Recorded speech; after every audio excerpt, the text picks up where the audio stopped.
lost all of my love and my sanity. Vanity told me I'm too hard to handle. Dismantle any opposition, quit playing me. Brothers hella lame, how they get their name? Israelites lacking integrity. Politics made it to Israel, but it's not spiritual. Why can't I let them get next to me? Chef in the kitchen, he cooking. These niggas trying to steal a recipe. Look at my weaponry, that is my specialty. Lion of Zion, a Judah full pedigree. Repping my legacy. If I got a body rappers, then Mac, he gon' be the accessory. Judah the gang, and I'm repping it heavily. Vocals the same, but I got a new melody. I'm from the bottom of Rebel to Grepper Street. Haters, they hate me, they really be repping me. Yeah, they really be repping me. I went to war for some brothers who never had love and they heart or respect for me. Gates told me go where they celebrated, they don't just tolerate your gifts. Christ told me shake the dust off your feet and take your peace with you when you dip. Made it out of a city where plenty crashed. We never had nothing, we needed cash. Feds gave us Aguilera, we didn't know better. We turned it to Lenny Crab. Should've got yards running from my past, but the Lord made a way when he threw the flag. Beat the case, but I blew the bag. Did it bare face, we don't do the mask. Now Protestant, Jesuit, Lutheran, now we don't do the mass. I just be watching they movement and how they maneuvering, slithering through the grass. Who gon' pity for the snake charm? Put them in the bag, shake the snake on them. It's never about who your haters, it's always about how much money you making on them. Put your riches in the most high, that's the best flip for the best price. Cash in with your house shy, I'ma die once, I'ma live twice. Balls mean, but my flow nice. Rep 12, not the pole lights. Chef, he the light of the world, I'm trying to keep all of my babies from pole light. You die once, but you live twice. Please don't get left, you'll have no rights. Me and Chef steam like bowl rice. This be getting 8 like 4 twice. A European, get your soul right. They don't hear me though, like no mic. How they supposed to know, like no advice? Children of the light, like no night.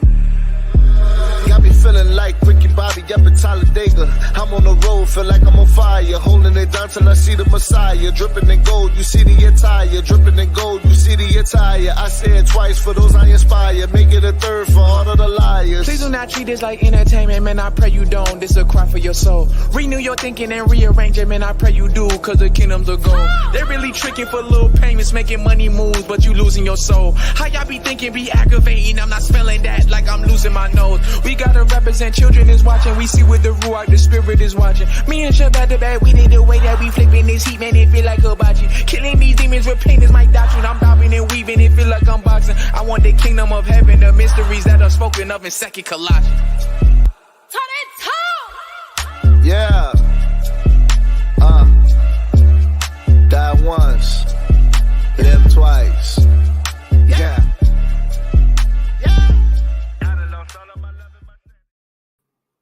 Man, I done lost all of my love and my sanity.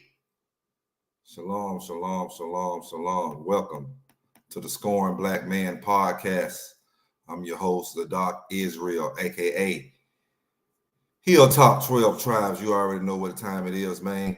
I got my co-host in the building, the none other than Don Yehuda, Fire Talk Radio podcast. Y'all go over there and hit that subscribe button over there. And while y'all tune in right now, y'all come over here and hit the subscribe button over here at the Scoring Black Man podcast. Happy Sabbath and shalom to all you brothers and sisters tuning in. We got a great and wonderful show today. And without further ado, today's show, episode 36, Smiling Faces Sometimes Pretend to Be Your Friends and Double-Minded Negroes. Yeah, that's right. Episode 36. Smiling faces sometimes pretend to be your friends and double-minded Negroes. Boy, I can't stand them niggas, man. But I like to give shout out to everybody up in the chat. Shout out to Sister Weezy. Shout out to Sister Mika. Shout out to Sister Shebrew Faith is 144 up in the building. Shout out to K Judah up in the building. Shout out to Let's Talk Knowledge and Wisdom Radio up in the building. What's going on, brother Don Yehuda, man? Hey, shalom, happy Sabbath to you and everybody in the chat. Everything going good, man. You know, today going to be a real good episode talking about these frenemies and these double-minded brothers and sisters within the community. So, you know, I'm ready to dig in. I know the audience ready to hear what's going to come out, you know, pertaining to these things. You already see the thumbnail. You already see, you know, 2 out of 3 definitely is controversy with the sister passing, and everybody already know Charleston White, you know, his name precedes him in a lot of things. So we're going to definitely hit this topic today, hit the ground with our feet running, and definitely bring out the word of the Most High. Con. Well, without further ado, we're going to get into a video. We're going to start off with the sister Shanquella Robinson. You know, people got on to me about I mispronounced her name in a short. Damn, to mispronounce her name. Look at the message that I'm bringing in there, man. And we're going to talk about this today, man. But we can't wait to dive in here, brother. Zadok. Anybody want to join? This is an open platform today, so anybody want to join in, you can join in. We're going to put your 2 cents in. We're going to talk about these situations. Without further ado, we're going to get into a short video, brother Don Yehuda. Shameless plug. Yes, make sure that you go over to Fire Talk Radio Podcast, like, share, and definitely subscribe to that channel. I'm slowly creeping up. Also go over to my Ox channel, Let's Talk Knowledge of Wisdom. Where you at, Sadat? Come on today. Let's get it cracking. And definitely you're here at the Scoring Black Man Podcast. Subscribe to this channel and definitely share this podcast viewing today to your friends, family, and associates. Mexican authorities say a group on vacation in Cabo San Lucas lied about what happened to 25-year-old Shanquella Robinson. Queen City News first brought you the story about Shanquella Robinson's mysterious death last week. And for the first time tonight, police investigating the case now telling us what they have discovered. Anchor Morgan Francis has been on this story from the beginning and joins us now live in the studio. Morgan, you spoke with that officer just this afternoon.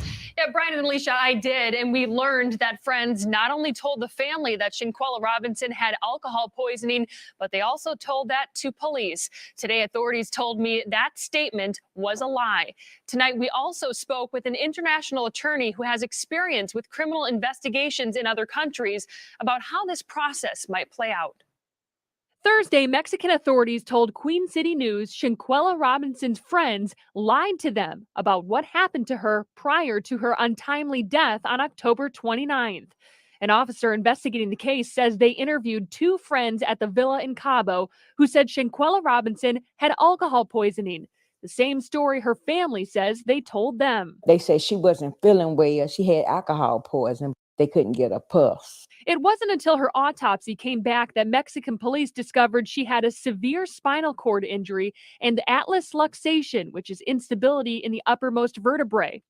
They also didn't see this video showing Robinson get violently assaulted until Wednesday. For that reason, their investigation is still open and they're looking into her death. There's a huge financial incentive to keep Cabo open and to keep people feeling safe. So to the extent they can find, prosecute, incarcerate the people that did this, in my opinion, they're going to try to do it. Kurt Kearns is an international attorney with experience litigating international crimes and investigations. Some of what he has to say might not be the most promising news. It's a sovereign state. So that's the first misunderstanding a lot of people have, is that, hey, man, if I'm an American and I'm in trouble somewhere, boy, they'll come to my rescue. And the reality is not unless there's a really big interest internationally in coming to your rescue, because they will not upset international relations with a sovereign nation just to help out. The police officer investigating the case tells Queen City News if they find evidence that leads to an arrest, they have authority to bring the group back to Mexico and, quote, they will have to answer to Mexican law. While the FBI and U.S. State Department say it's not their jurisdiction, it doesn't mean they can't investigate either. Upon invitation, FBI can come in and assist. Upon, invitation, the State Department can get more and more involved. But it's only upon invitation, i.e., do they want us there? The police officers said they are in contact with the FBI and consulate and urge anyone with information to contact the local FBI.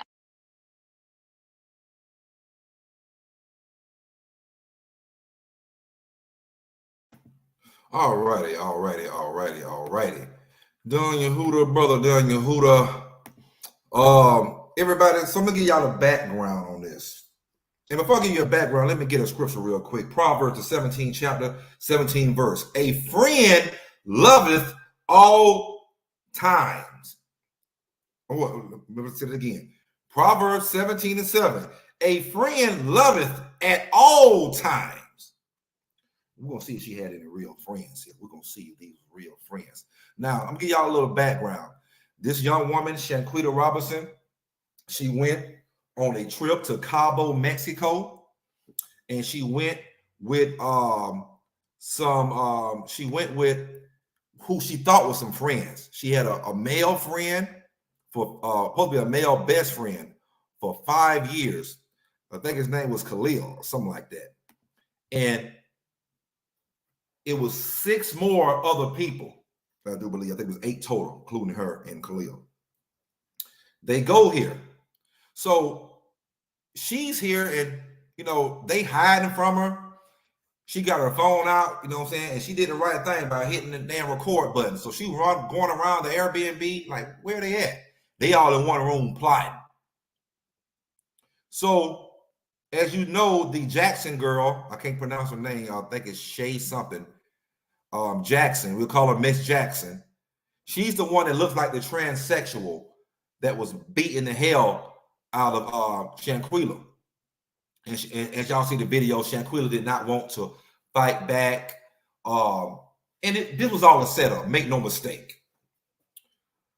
And let's just play devil's advocate here. So they're trying to say now that Shanquella had set up the girl, that girl that was beating her up, had set up her male cousin just not too long before he got killed. And this is supposed to be the big get back. Like James Brown, they're going to get the get back right now. So they, you know, so they all there. So, you know, they all acting funny. They all other around rooms whispering and shit. So she's around on the phone. She's trying to, you know, see where they at. So she got her phone out and we don't know what happened. So next thing we know, the girl is jumping on her. And they say, you know, and that girl say that she said, you know, I didn't kill her. You know, she was my best friend. You know, friends fight.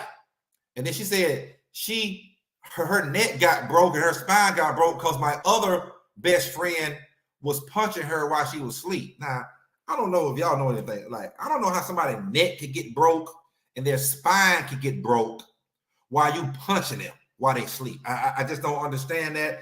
Maybe y'all have some answers out there that we don't know. But I do know this. I know that you had coward black men. Had to be an LGBT that had the phone in his hand. Shanquella, fight her back. You hear the girl say no, because this is a big woman that's beating up on her. Some people think that some people say that she's a transsexual. I'm not going to put that out. I haven't seen that confirmed in the news yet, but she is charged with femicide. Femicide is a Mexican charge that is a killing against a specific gender. Most likely the woman gender is femicide. Okay. So one of the guys said he got there 4 hours late and he was rubbing her head and she was alive over the toilet. And he was saying, come on, Shanquella, we got to get on these ATVs, girl. We got a bunch of shit to do. Right. All sound made up. All sound, you know what I'm saying, just like they try to get their story together before they came over to the States. But they set her up to go over there to beat her, to bully her, to extort her.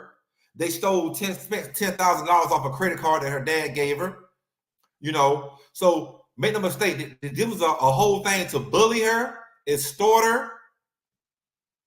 I don't think they necessarily thought they were going to kill her, but they wanted to beat her real bad and bully and extort her. And she was naked when they was doing this. And the girl that was beating her, as you could look at her, she had on some kind of fishnet stockings, some kind of really like some kind of lingerie shit that you would buy like in a sexy lingerie shop with her little flat ass cheeks out. So that leaves other interpretations, you know. At first, my first thing thought, I said, well, maybe they was trying to get her to join in some type of orgy, threesome, foursome, fivesome, some kind of orgy, and she didn't want to participate. We don't know. I don't know why she was naked. I don't know why the other girl was half naked, basically had her ass out in some kind of sexy lingerie, see-through and all that. And I don't know why the guy was recording. This is there's so much shit got to come out of this. But man, I pray that her family gets justice. This is a sad thing, man. Shalom to the brothers of Doc. Let's talk knowledge and wisdom radio. How you doing out there, brother? Hey, shalom to the chat. Shalom to you brothers on the panel, Fire Talk Radio, Hilltop. All praise to the Most High, man. Good to see you, brothers. How y'all doing? Shalom. Good seeing you, bro. Brother Daniel Hooter, man. Your thoughts, man, on this, man. This whole Shanquella, I'm like, we're like 3 weeks into this thing, man. Maybe a little bit longer. You know what I'm saying? Your thoughts. It's a tragedy. It's a tragedy that actually happens more common than not within our community. A lot of times we associate ourselves with people that we deem to be our friends. And as time goes on, certain things would transpire that would show that a lot of people that you may surround yourself with actually are not your friends. They're actually there for a particular amount of time to get what they're getting out of the situation, whether it be emotional, whether it be an emotional situation, financial situation, whether it be for some type of clout, whatever the case may be, but it's not a genuine love for a brother or sister that you would have having that title friend. So, they coined a phrase years ago called frenemies. And a lot of us have frenemies because at some point you may be doing good for yourself, whether it be, like I said, mentally, spiritually, or financially, and other people that's around you may not be ascending at the same level, or might not have garnished the same type of materialism, or might not have gotten certain things that they see you with. And then that sparks jealousy, that sparks envy, that sparks resentment. There's nothing that should have took place with this young lady to where she ends up in Mexico on a vacation with a broken neck and damaged spinal cord, when in all actuality, she's coming in the room asking them, are they ready to go out and have some fun? How did it go from that point to now you see a video later to where she's being attacked by a larger woman, so to say, and, end up dying? And then you go and lie to the authorities how she died. And then not only that, just to add insult to injury, you go to this young woman's family members and tell them a lie to their face. So, in all actuality, to me, it might not have been meant to kill her. I highly doubt that unless evidence comes out and shows otherwise. But they knew they fucked up. You know what I'm saying? Just like in Menace Society when he was telling Ken, you fucked up, right? You fucked up. So that's what happened. They knew they did too much, and to cover their own ass, they had to go out and tell this lie to everybody around, so that way they didn't get in trouble. When in actuality, telling the truth might have gave you a little bit more mercy, because things happen. You know what I'm saying? Things happen. Like she said, friends do fight. People do fight. We understand that. You know what I'm saying? And a real friend, even if they fight with their friend, will make up in the end and, mend all wounds. But I mean, just to go and tell a lie, especially to her family, man, that's a travesty within itself. I mean, shit, what kind of friends sit here and fight somebody while they butt ass naked, and while it's being recorded? And what kind of friends go jump on other friends while they supposedly sleep and break their damn neck and their damn spine? Like, I'm trying to figure out. I don't know. I want to say that she was coming in a room. There's supposed to be, if my memory serves me right, something about going swimming. I don't know if it was going to be like skinny dipping, or they was changing into their bathing suits or bikinis. That was the gist of her when she was asking where they was at. And then when they walk in the room, you see them on the bed talking with one another. I think her impression was they were about to go down to the pool or the beach or something to that effect. Correct me if I'm wrong, but that's what I believe I remember reading about or seeing on the video. Right, man. And, yeah. Before I get brothers of dark, an opinion on here, man. Let me get another scripture. Proverbs 13 chapter, verse 20. He that walketh with wise men shall be wise, but a companion of fools shall be destroyed. I hate to say it, but she was in the companionships of some fools. Because if it's true that she did set up the girl cousin to be killed or whatever, how do the other people know that that's true? Y'all want to bring this girl all the way to Mexico just to try to bully her and extort her and hurt her, and you end up killing her?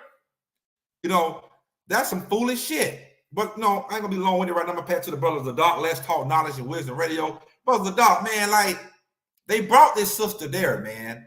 And her best friend supposed to have been a man named Khalil, a man, right?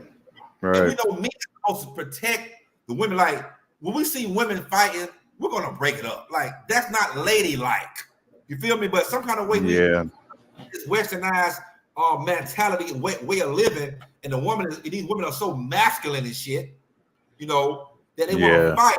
These niggas so feminine, they want to egg on. That's role reversal. That's usually what the woman do. She uses the egg on and instigate shit, and the man uses to break the shit up. You know what I'm saying? So what's going on, bro?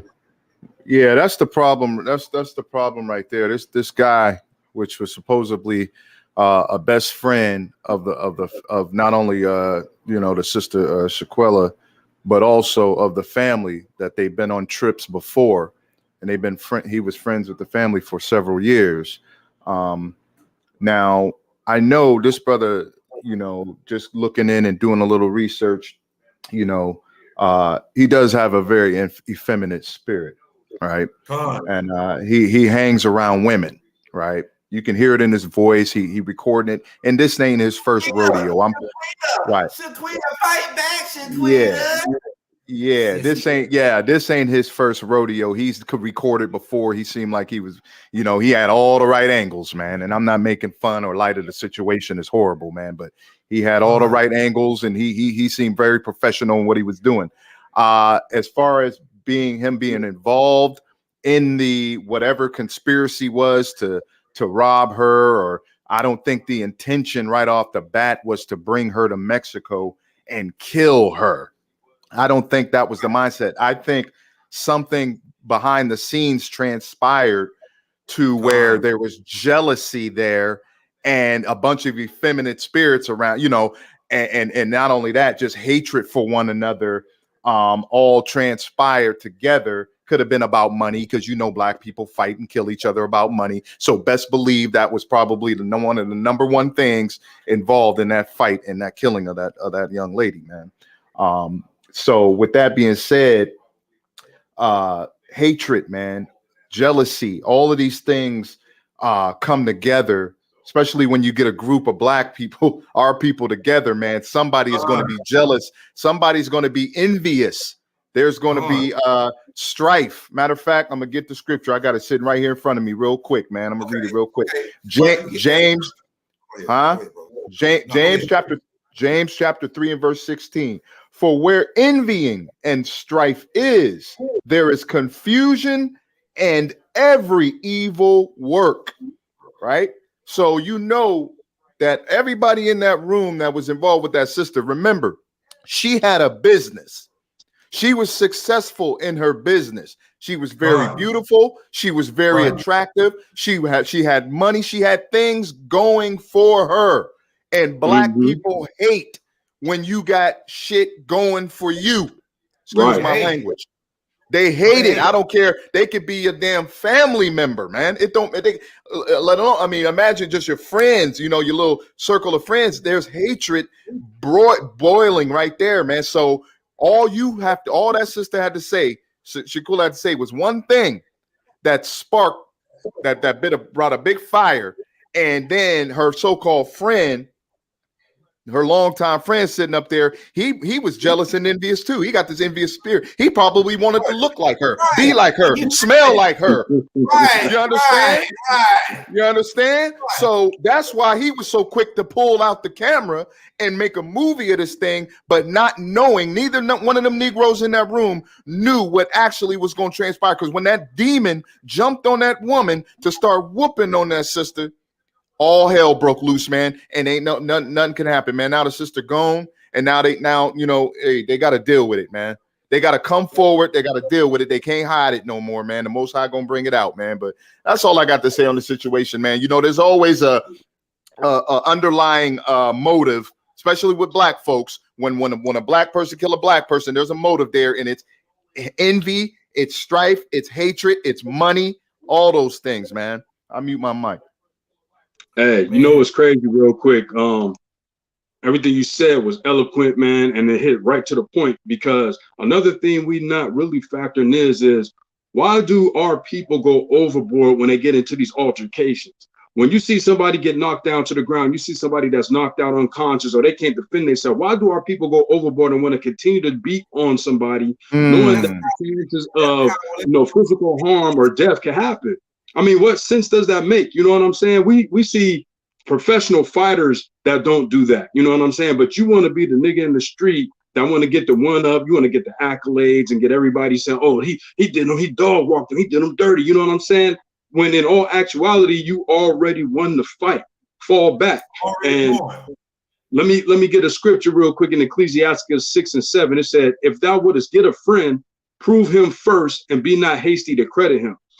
The reason I brought that up, because her best friend, like y'all mentioned, was egging the whole situation on. He was recording it. He was telling, fight back, fight back. And that, in all actuality, when you seen your friend unable to defend herself, she's not fighting back, they should have jumped in and broke that thing up immediately. Immediately. It should have been no ifs, ands, or buts about it. For one, we on vacation. For two, we ain't about to act like that on vacation. We done spent all our money to get down here and act like some niggers. Nah, we ain't about to do that. I understand there could be a conflict that could happen or rise at any time, but your real friends would have prevented y'all from fighting. And if y'all did end up getting a fight, they would have stopped it. Everybody would have had to sit down and we would have got to the bottom of what was the problem. Right. You know what I'm saying? And like I was about to, you know what I'm saying, say earlier when the brothers of Doc was talking about, me and my homeboys, like we're really like one of my homeboys from Detroit, you know what I'm saying? The one who did the first 5 shows with me. We always go to these events, man. It might be a 2-day event, a 3-day event, and we always say, watch, all the fights at these events is going to be predominantly females, man.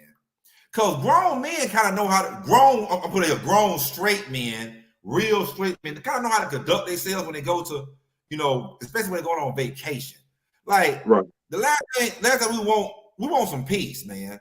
Right. But when you get effeminate men and you get these old masculine women we got over here nowadays, and they get together and they start applying, they control the mind of the men. Like, I know these girls brought this up. This is why they was all sneaking, hiding in the room, hiding from the girl. So one of the guys could have said right then, hey, man, listen, man, no, man, y'all not gonna do that. You know what I'm saying? Just ask a girl, did she do this? You know what I'm saying? Did she do it? Ask her, can you get a fade? If she don't get a fade, blase. But we ain't gonna do this right here. You know what I'm saying? We ain't come all the way over to Mexico. All right. Why? Against a sister, the beater, and record it and do what? Put it on fucking social media to embarrass her. And I made a comment, when I did the show, I like, man, the girl fine as hell, got her goddamn own business, got her shit together, and here come, just like what's that, the jealous sisters. Oh, I mean, they was probably Israelite women too. Oh my God, you call Israelites devils. I say, hey, I call all black people, whether they awaken or not, Israelites. Right. Yeah, see that the damn devil that the Bible speaks of. I'm gonna say it again. Was the devil that the Bible speaks of? Trying to come correct me. You know what I'm saying? And here the other sister telling me, oh, you said she was fine as hell. You talking with a snake forked tongue. Right. What? The whole show is about these wicked ass niggas killing this woman, and because I gave her a compliment, you must not be fine as hell then. Well, I'm just telling you, man.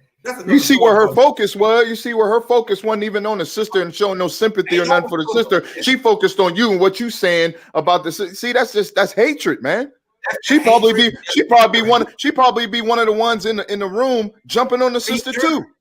Beating her? That's just where I was going with it. She would have been the one right in the room there beating the sister right along with her, man. This shit is crazy, man. It's crazy also in today's time, man. You can't even compliment a sister and tell her that she was good or beautiful or anything without any backlash from a woman. Nope. Right. Exactly. As a man, that's what you're supposed to do. You're supposed to compliment women. Even in this tragedy, you pointed out the obvious. This is a very beautiful sister. In general terms, normally people that conduct themselves like her have her own business. She's beautiful. She can probably have anybody she wants. She very successful. These type of things shouldn't generally happen to somebody like that. And by you pointing out that the sister is beautiful, what you supposed to say? Oh, this ugly ass so and so. You know what I'm saying? It don't make no sense. Right. Man, listen, man. It's just crazy, man.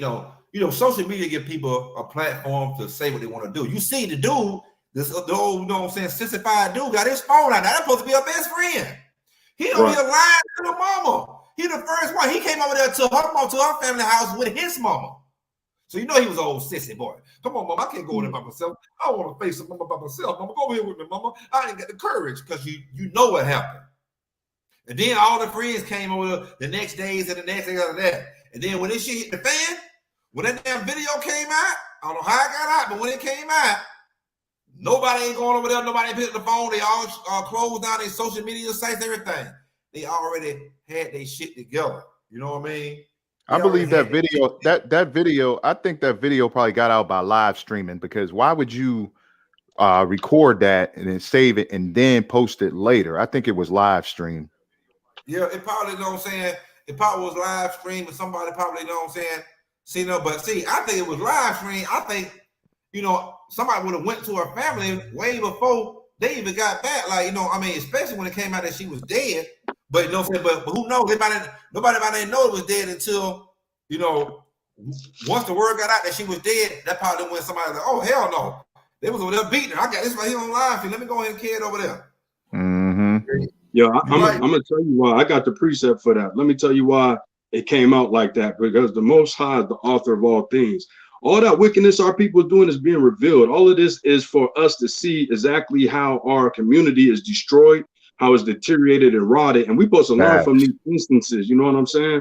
So Luke 12:2 say, "For there is nothing covered that shall not be revealed, neither hid that shall not be known." So no matter what they was thinking, it was by the power of the Most High for them to record that, so these damn devils could be exposed for the lies that they try to disseminate to that young girl's family, to the authorities, and to the world as to what actually happened. Exactly. Yeah, man. And you know, so like I say, you know, so what they say, what's done in the dark gonna surely come to light pretty damn soon. Come out in the light, man. Wow. You know what I'm saying? The shit gonna come to light, man. And you know, you know, like I said, head out that the girl that everybody see pounding, because the girl's so big. I mean, here, the bitch back bigger than mine. The bitch up in the gym. I'm looking at the goddamn chin, that old big ass donkey booty chin she got on, a muscular face. I'm like, this got to be a man. Now I told everybody, I said I can't put that out until I get proof. But some people say, oh, I seen a news outlet.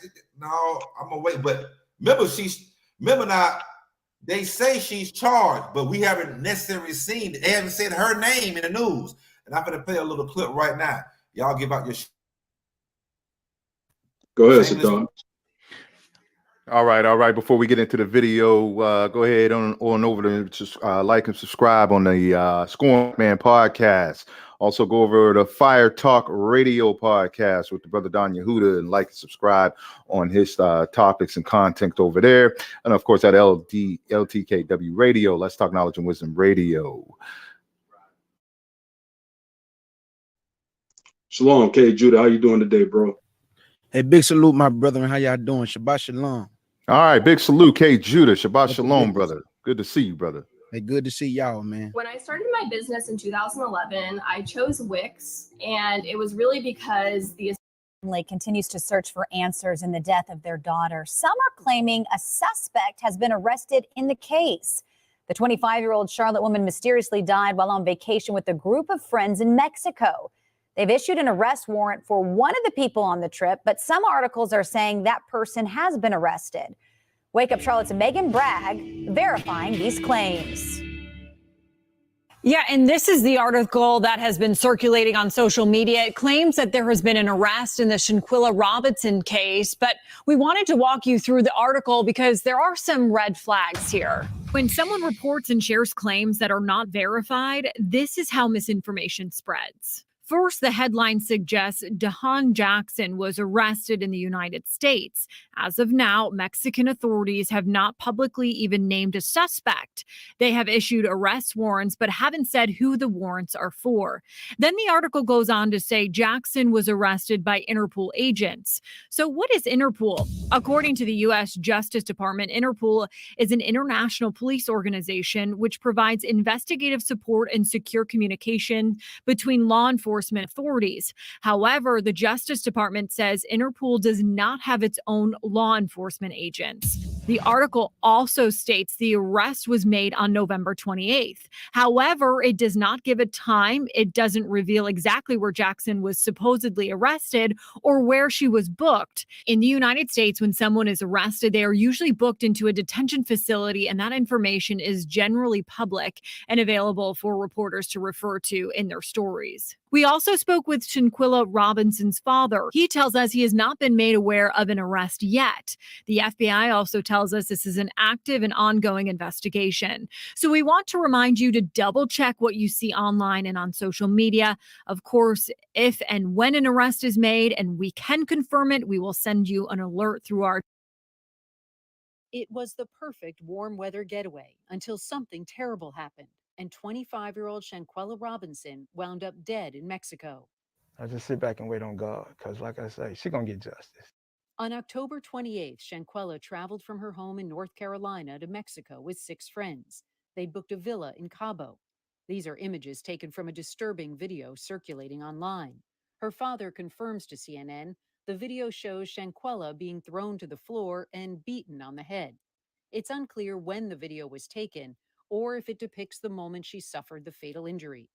According to a copy of the death certificate obtained by CNN affiliate WSOC, Shanquella's cause of death was severe spinal cord injury and atlas luxation, which is instability or excessive movement in the uppermost neck vertebrae. The death certificate also notes that just about 15 minutes passed between the time she was injured and her death. We just waiting for someone to be arrested. Originally, the people Shanquella was traveling with, who her parents say were all friends from college, told her parents Shanquella died from alcohol poisoning. Something is not adding up right here. Not adding up because prosecutors in Mexico say evidence shows the death resulted from a direct attack, not an accident, and involved one of Shanquella's female friends. The suspect has not been named and no one has been charged, but Mexican authorities confirm an arrest warrant has been issued for the crime of femicide, the killing of a woman because of her gender. If you know Quilla, she always get her way. So she's going to get justice, so I'm not worried about that. I'm more so disappointed that she was around people that she thought were her friends. The FBI is investigating and Mexican prosecutors are looking to extradite the suspect once they locate her. Shanquella's mother had spoken with her daughter the day before she died and said she sounded happy. She was laughing and talking and said a chef was getting ready to cook them some tacos. And I said, well, okay, enjoy yourself, love you. I will talk to you tomorrow. And I never spoke with her again. Shanquella was a student at Winston-Salem State University in North Carolina. Her father says she loved gymnastics and also had her own hair braiding business. Her parents say she had a heart of gold and never mistreated anybody. Hundreds turned out to pay their respects at Shanquella's funeral. Her parents are vowing to be her voice and fight for justice as they try to move forward without what her father calls his only jewel.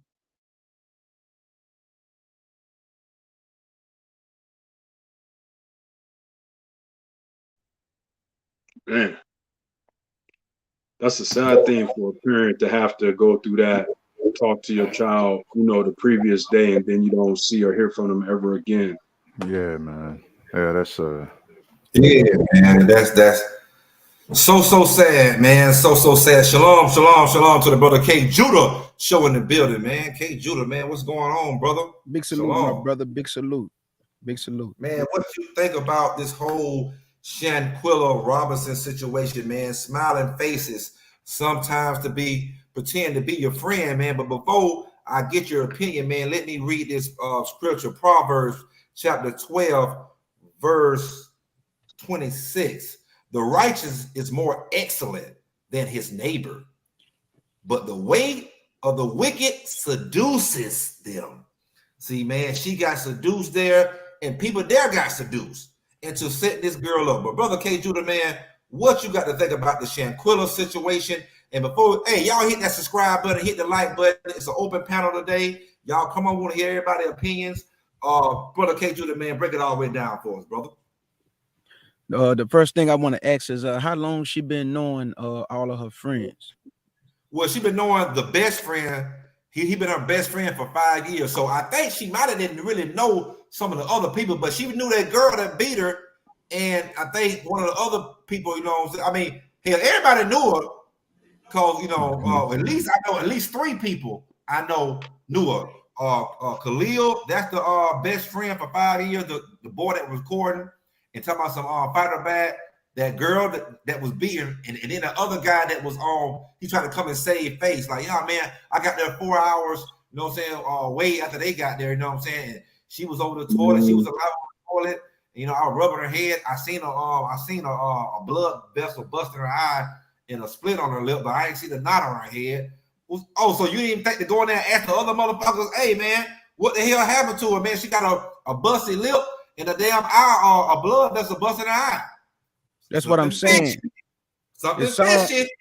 It sounds like all of them had this already planned out before they got down there. Somebody knew something, bro. Like it was some talks behind the scene or whatever the case may be. But this ain't just happened by them not knowing. Man, somebody did some talking. Like they knew what was about to go down. That's what I'm saying. Like how long she been knowing these people? Because you can hear the dude on the video say, "So you ain't gonna fight back." Who do that? Then he recording. Then he got the phone out recording the fight. Like who pull out their phone and do that? Okay, Judah, what you just said, you said it had to be some what? It had to be some communications before they even got down. Hold on, okay, Judah, you said it had to be some what? Some communication. Okay, 1 Corinthians chapter 15, verse 33. Be not deceived. Evil communications corrupt good manners. Boom, boom, Hey, boom, boom. Then she and she also paid for the trip for everybody, right? Yeah, she had money. She was the only one in that group that was well established in her business. You know, had a lot of support with her family. Her mother, in an interview before, said that her own mother, said she did not recognize or know those other people. She knows Shaquilla's friends. She knows who her friends are and who Shaquilla hang around with. So she was you know what I mean? Yeah. You know what I mean? They weren't around since knee high. Them ain't friends. Them is associates that came Johnny. You know what I'm saying? So maybe somebody she did their hair at one point in time. Maybe she did a hair, you know what I mean? And then, you know, and like I said before, a Negro get envious and jealous, man, and find out you got money. And then you know, you going out of town, it's on and popping, man, you know, and then look what happened. That's why I asked, because I wanted to know how long she been knowing these people. See, these are not friends. Somebody you meet in college and you've been knowing, what, 2-3 years, that's not a friend. Like Fire Talk just said. I'm thinking she was knowing these people from knee high, and they just happened to become jealous over time because of success. That, you know, she was prospering in life. Because let me tell y'all what a friend is. My sister, she was dealing with a dude. He came and shot up the house. Well, maybe I don't know who it was, bro. His wife, whatever. My mama was sitting on the couch, right? And the bullet almost hit my mama. My nieces and nephews was in the house. Glass falling all on my nieces and nephews while they laying in the bed. I called my mama, and the first thing she told me, man, don't you do nothing. Stay out of this. My partner called me. I'm talking about, I've been knowing him over 20 years. He called me and said, man, how you want to handle this? That's a friend right there. Yeah. How you want to handle this, little bro? I said, no, man, my mama told me to stay out of it. He said, all right, hey, just let me know. The point I'm making is that, of course, we was thinking about doing something we couldn't come back from, but the fact that he asked me, so what you want to do? That's a friend, y'all. That's a friend. He was ready to jump off the porch with you. Exactly. Right. That's a friend. Exactly. That's a friend. I mean, Brother Daniel Hooter, man, hey, but y'all see, it said, you know, because we've been talking about, you know, the news been putting out there, yeah, man, blah, blah, blah, but the Mexican authorities ain't put out. The father said he ain't heard nothing. You know what I'm saying? That was yesterday. He said he ain't heard, I mean, he had no call and said somebody been arrested. You know what I'm saying? And it's femicide. What y'all think about this femicide, the killing of a person by the gender? Does that, see, it kind of tells me that maybe that motherfucker is a transsexual. I don't know. You know what I'm Well, saying? listen. I mean, killing a woman, allegedly trying to say one of the men killed the damn girl. I'm not too familiar with that term femicide, but I'll tell you what the scriptures say in 1 John 4:1. It say, "Beloved, believe not every spirit." So Right. whether that person is a trans sexual, or whatever the case may be, that in itself, let's just say, just play devil's advocate. Let's say that this isn't a naturally born woman. This is a man that converted over. We already know that their mindset, their love for self, and all of these things are gone. You understand what I'm saying? Because if you can't love yourself, how can you love somebody else? How can you have any appreciation, admiration for somebody else? Because you're trying to be something else. You didn't like what the Most High even allowed you to be from birth. So if this is the case that this is a transgender man, then right there should show you that you can't trust this person. This is why the scriptures say, believe not every spirit, but try the spirits, whether they are of God, because many false prophets are going out in the world. Meaning, in this context, there's a lot of people that's going to profess to be your friends. And like K. Judah was alluding to when he was speaking, these are not friends that she knew from knee high. You know what I'm saying? Sadak said that her parents know who her friends are. She didn't know these people. So you can't, credit these people like the scriptures say in Sirach 19:4. You can't hastily credit them because that's being light-minded. That's being naive. You can't account for who these people are, what their mindset is, what they've been involved in, or anything in between. So, it's all well and fine to have fun, but if you're going to have fun, go with people that you know love you and you love them.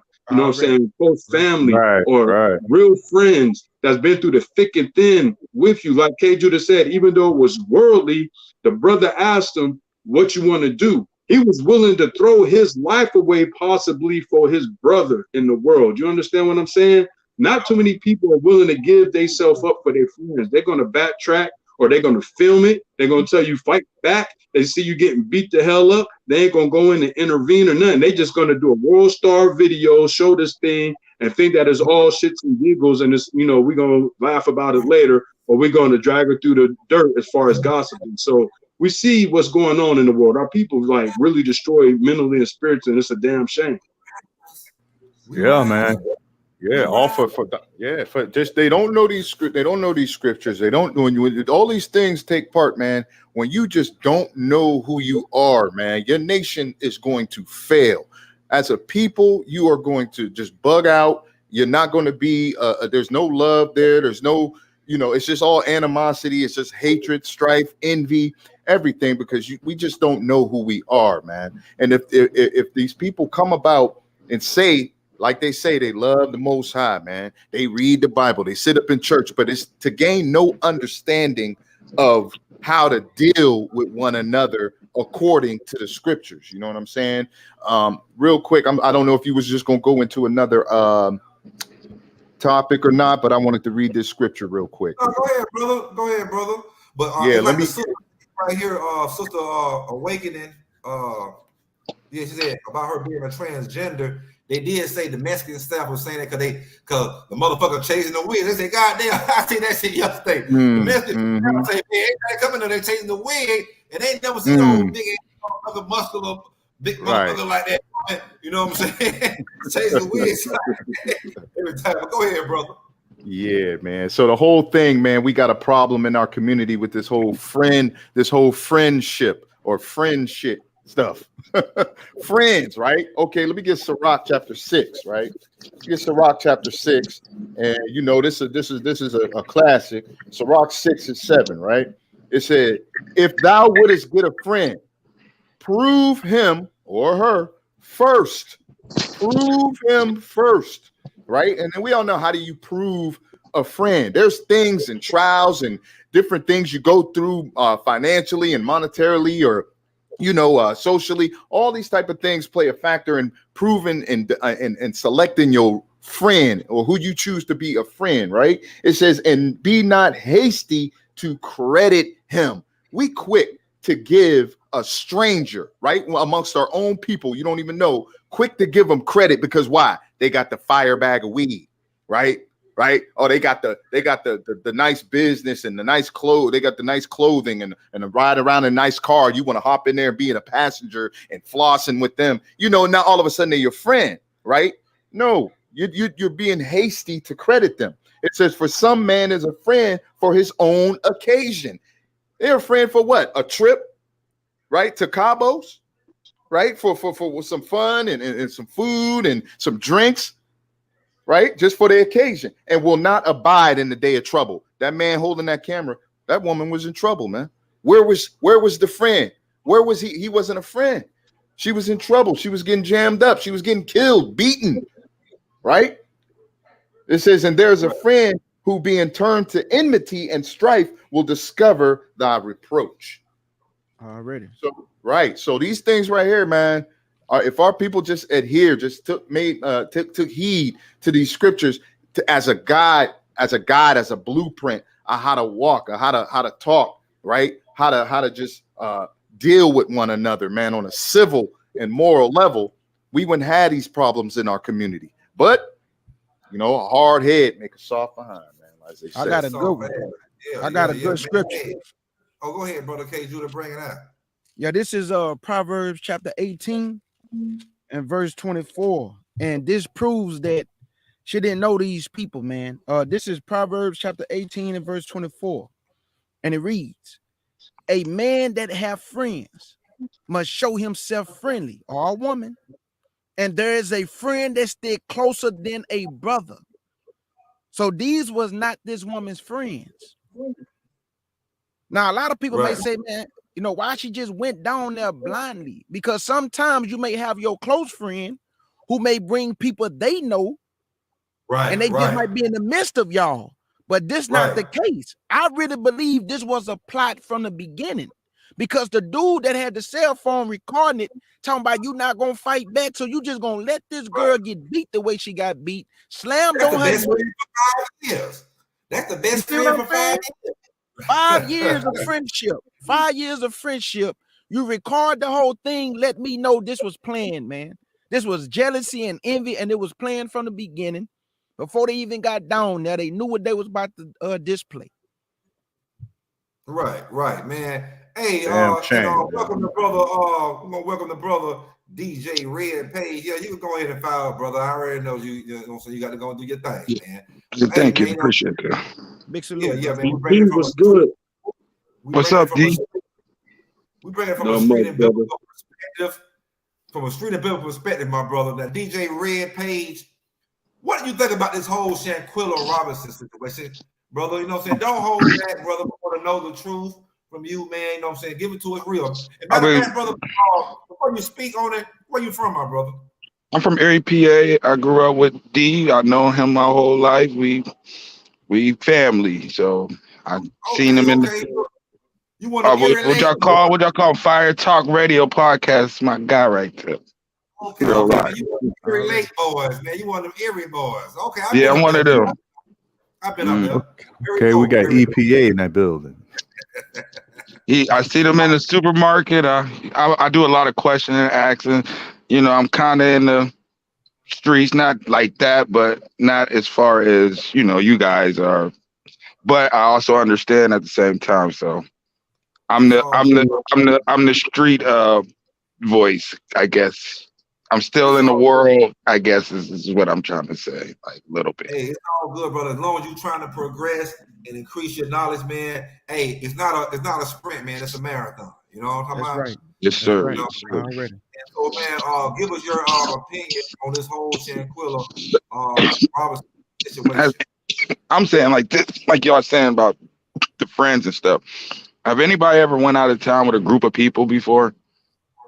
And you might, like you said, I might be cool with him, and then they bringing their friends, and you don't know all that. I didn't live in an area. I go to you don't really know a person until you go out of town with a person. You know what I mean, or live with a person. You know what I mean, and I just feel like it was a cover up on and then the police officers, the report and the doctor saying that she was alcohol poison. And I just had a stepson that just went to Mexico, got pulled over by the police probably like a month ago. And he gave him some money and they let him go. Because they really like that, you know, like you giving them 500, 200, and they money, that's a lot of money. So it just seemed like a whole cover up, like from everybody, because the police report, the original police report, was all false, like off top.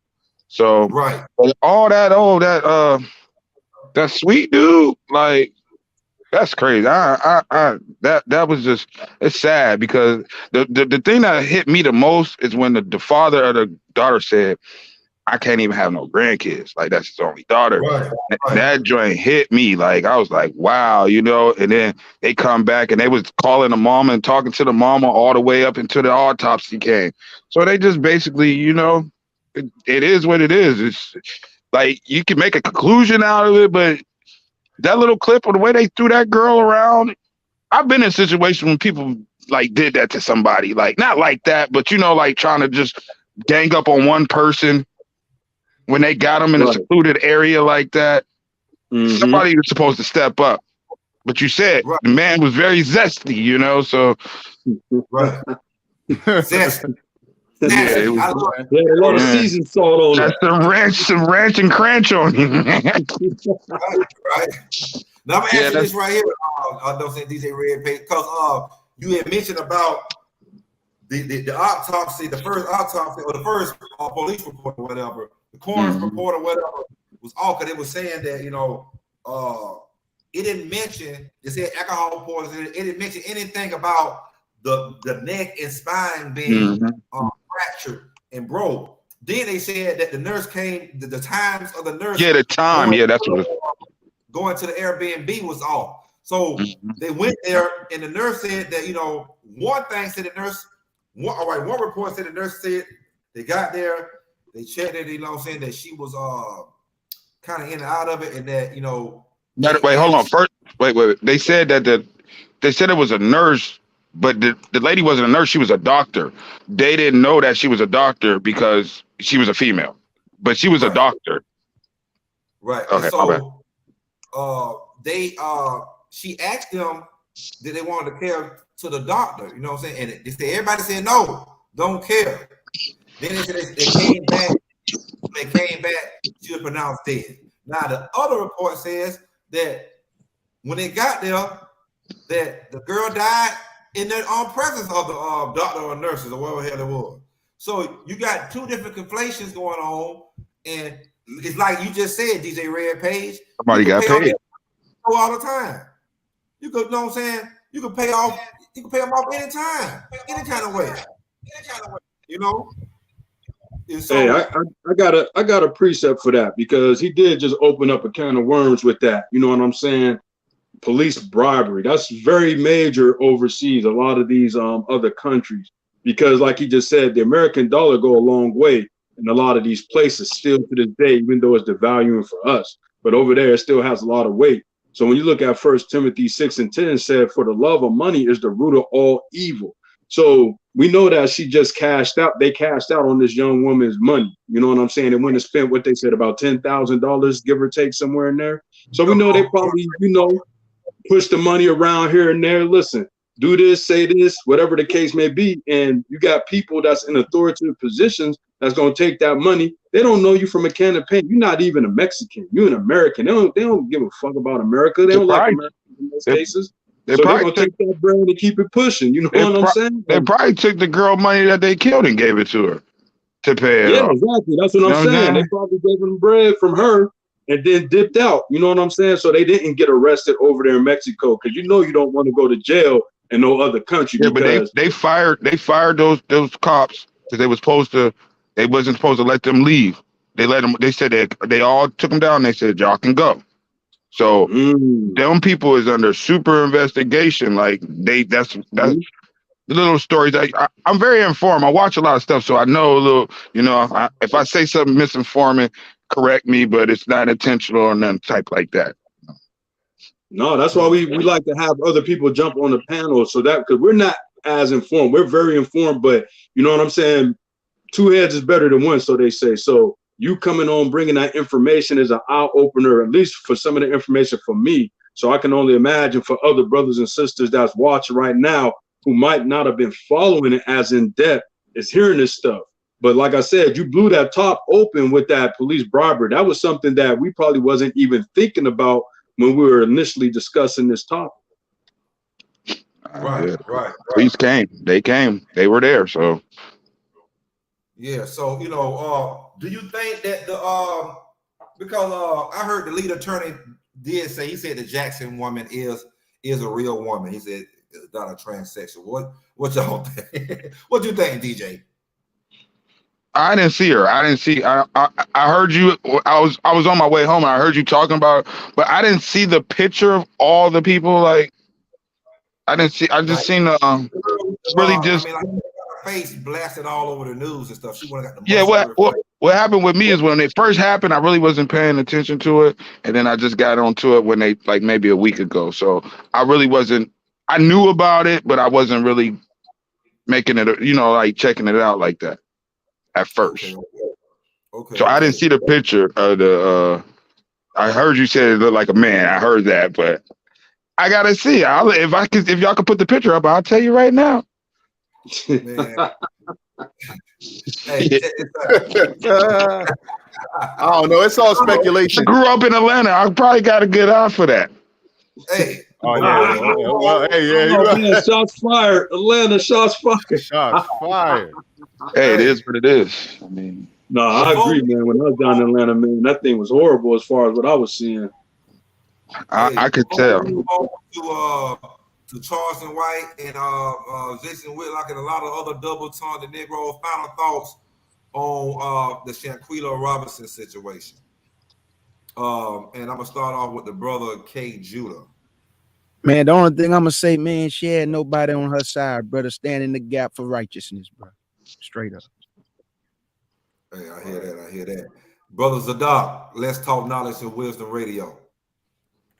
Man, just hopefully, man, like the brother Don Yehuda said earlier, man, that the Most High, man, is bring these things about so our people can see, the wickedness that's just kind of swirling through our communities, man, and that we can learn from these things, from the death of this young lady, this sister right here, and also from this podcast, man, and the things that we bring out, man, through the scriptures and through the power and the spirit of the Most High, man. That's it. Brother Don Yehuda. Yeah, I would say, like the scriptures say, prove a friend first. You can find that in Ecclesiasticus, also known as the book of Sirach, chapter 6 and 7. Prove a friend. Do not say they're your friend just because they're around you. Prove them. Make sure that they have equal interest in you, vested in you, your well-being in mind, and vice versa. Just don't credit somebody as a friend because you never know what their true intentions are. Black man, especially black woman. Stop thinking everybody is your damn friend. It's just like they say, so when you go on a vacation somewhere, you go with your friends, and then they got friends, and they got friends, and then they got friends, and then they got friends, and then they got friends, and they all come. You don't know everybody. You know what I'm saying? And shit always happen. You know how it is. And it's just not Negroes. It's anybody race. It's just the natural beast in you. It's just a natural species, and you know what I'm saying, because you don't know these other people, you know what I'm saying, they don't know you, so you don't know the attitudes, and people get jealous real fast, especially when it comes down to our people and our women, you know what I'm saying. And that's a situation that was really, really bad. And before we move on, I like to say an update in the takeoff situation from the Migos. Arrest has been made. The man's name is Patrick Clark. He's DJ what is it? DJ Pooh. Yeah, DJ Pat or some shit. It's Pooh. Pack. DJ Pack. Yeah, DJ Pat.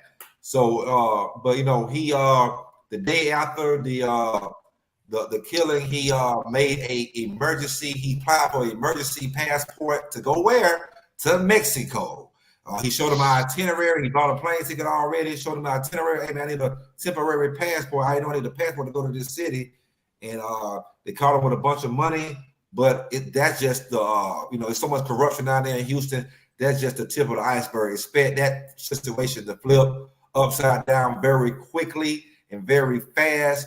We have the other guy, the little Cam. They denied his bond today. Going to be a lot of snitching. We're going to get down to it, but they saying that this guy that maybe take off on what the police saying that he only got hit with one gun. So he got hit in the torso, on the back of the head. So we're gonna get a whole lot of more out of that situation. We will give y'all an update on that situation as it comes in. Look out for shorts on the Scoring Black Man podcast. Look up other stuff. We're gonna transition over to double-minded Negroes, fork-tongued Negroes.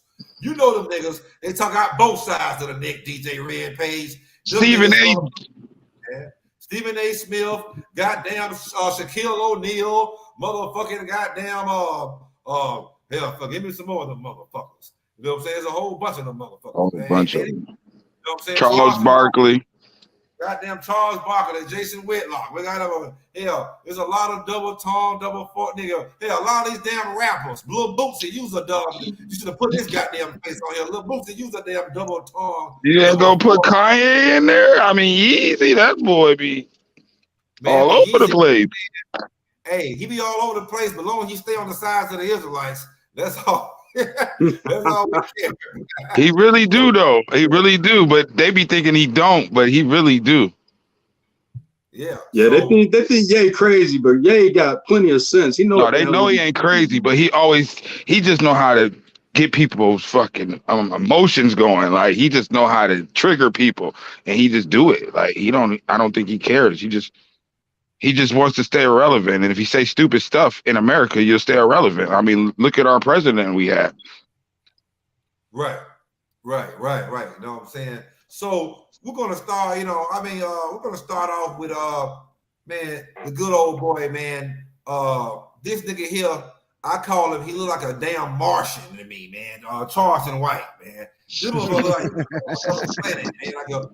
That's my boy. That's my boy, man.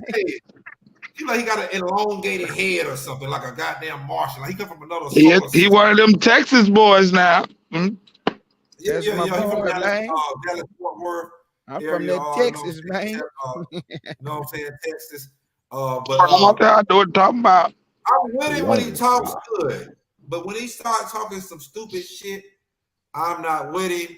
And we're gonna get into some, you know what I'm saying? We're gonna play a video, so we're gonna get into a lot of clips, man, short clips. And I'm trying to see which one of these. That nigga things. playing, scoring, he playing. Huh? I say he playing. You know how I know he playing? Because when I didn't see that boy do a serious interview and say the commandment was gave to us. That boy even said with the Hebrews, he be playing, bro. We got some clips of him talking out every side of his neck. I don't know. Yeah. I got you. But I'm telling you, he know who we are. He just be playing, though. And we're gonna go to we're gonna get in the yeah. clip. I agree with you, K. Judah, but it could be detrimental to a lot of the brothers and sisters that's unlearned. You know what I'm saying? Because in some instances, he a lot of powerful stuff that resonate with a lot of us, but then when he in his his rap state, he be on some other stuff that can actually deter that whole thing. But I agree with you. He be in form, he be in rare form, just doing that thing for likes and shits and giggles. Yeah. He just got to be knowledgeable on what platforms he's doing that, so he don't turn a lot of people away from the things he be saying. Yeah, you make a good point though. He do get a little carried away sometimes though. I'm just messing with scoring though, but yeah, he get a little carried away. But you have to. That's what I'm saying though. With this platform we on, you have to do something outrageous to be even watched. You know what I mean? You got to do something outrageous to be watched. Regular people is not just gonna watch you if he's getting other people that don't like you are like, you know what I'm saying? Like he got to do the internet. Right. I don't know what you want to call it. Shenanigans. Yeah, just to get seen out here. So yeah, you're right. So you're fed up with the Hebrews? Yeah. They came to the Barclays Center in Brooklyn. Yeah, after Kyrie was banned, and they stood outside. It was probably like 200-300 of them. What they do? Just stood there. From that video, yeah. They wasted everybody's time, including theirs.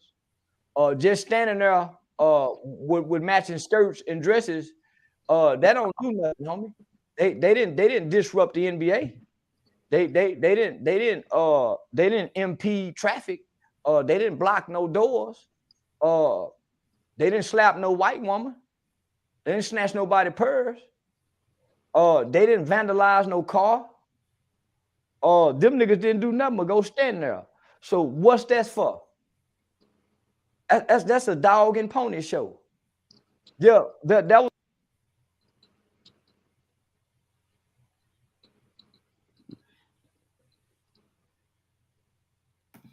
Get him, brothers of dark. Let's talk knowledge, wisdom, and radio. Hey,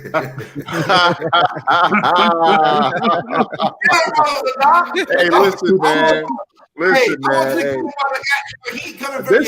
Hey, listen, this is what I'm saying, and I'm sorry, man. Hey, whoever offended, man, I don't care, man. But listen, don't do drugs, man.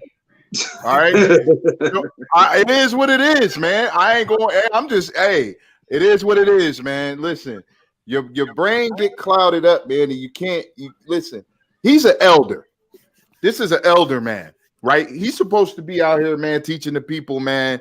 If he know, because he knows something, I know he know. So with that knowing, with that knowledge, you're supposed to use your platform, man.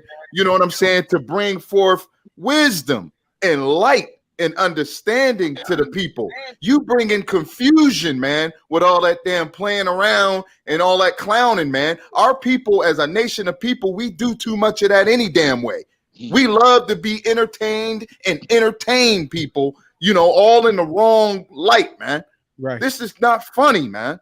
You know what I'm saying? I don't look at him as funny. He's not funny to me. You understand? Because we in these last days. And I doubt in the days in the ancient times, you had some damn old fools standing around, man, clowning and smoking and joking and damn folly, man. And ain't nobody got time for that, man. I'm pretty sure the prophets would have whooped his ass, man, or something, threw him in the ditch some damn way. You understand? Because ain't nobody got time for that, man. We look at this, man. The thing that's on the earth right now is that the Israelites, man, is waking up. You got Kyrie, Kanye, and many others that got big platforms bringing this to the light, man, to the big stage, right? Through the spirit of the Most High, man.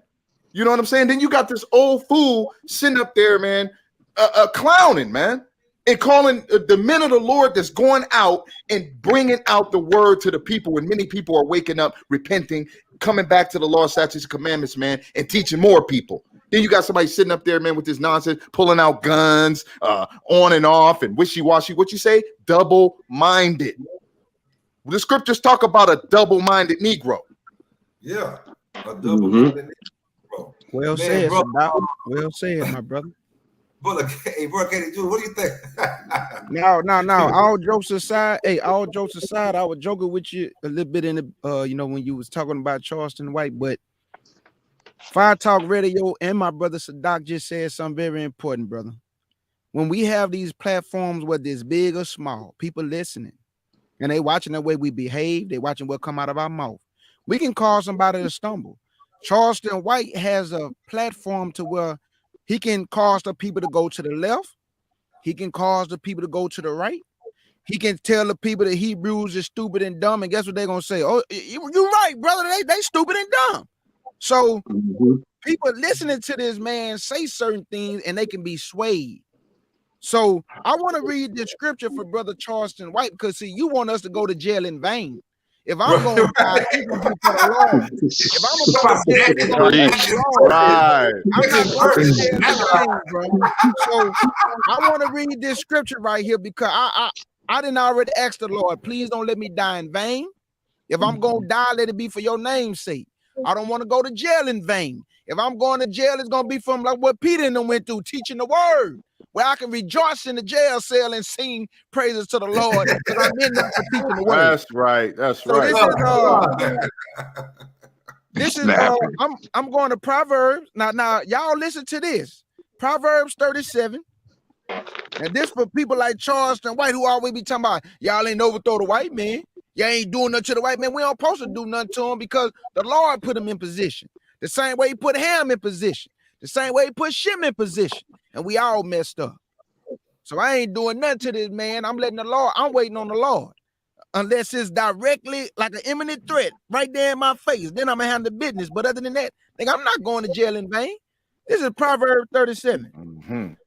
And I'm going to read 7 and 9.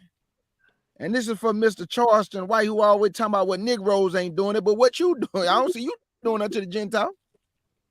Right.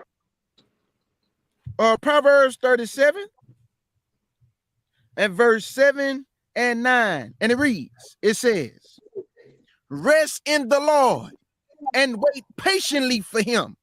Fret not thyself because of him who prosper in the way, because of the man who bringeth wicked devices to pass. What they did to Kyrie, brought a wicked device to pass, suspended the man, can't play basketball. So what you want me to do?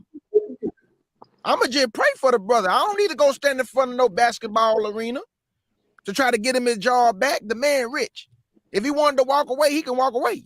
If he want to play basketball, then he gotta obey to the commands that they say in order for him to get back in there. I'm just saying, man. That's just what it is, bro. Let me keep going. It say, cease from anger and forsake wrath. Fret not thyself in any wise to do evil. You heard that? So you want them to stop traffic, break some windows. Now, bro, hey, they did the right thing when they went down there. Exactly. They did the right thing when they went down there just to make a statement, to let it be known that we uniting with our brother. We standing in the gap with our brother, because I'm telling you, Gentiles do not fear you marching down the street, you singing Kumbaya. They fear unity. Unity is what they fear. They don't care about nothing else. As long as you Negroes not unifying, keep killing, keep listening to your music, smoking dope. Hey, and don't unify. That's what scares us. Right. Here we go, man. Yeah, they did. Drop that knowledge, bro. Yeah. Man, what you think about Charleston White talking about some the Hebrew Israelites? Bro, I just seen that for the first time. It went in my soul and it went all the way down my body. Like, it was just like, he said it was so many. I didn't forget, you know, I'm kind of, but he said they didn't do nothing.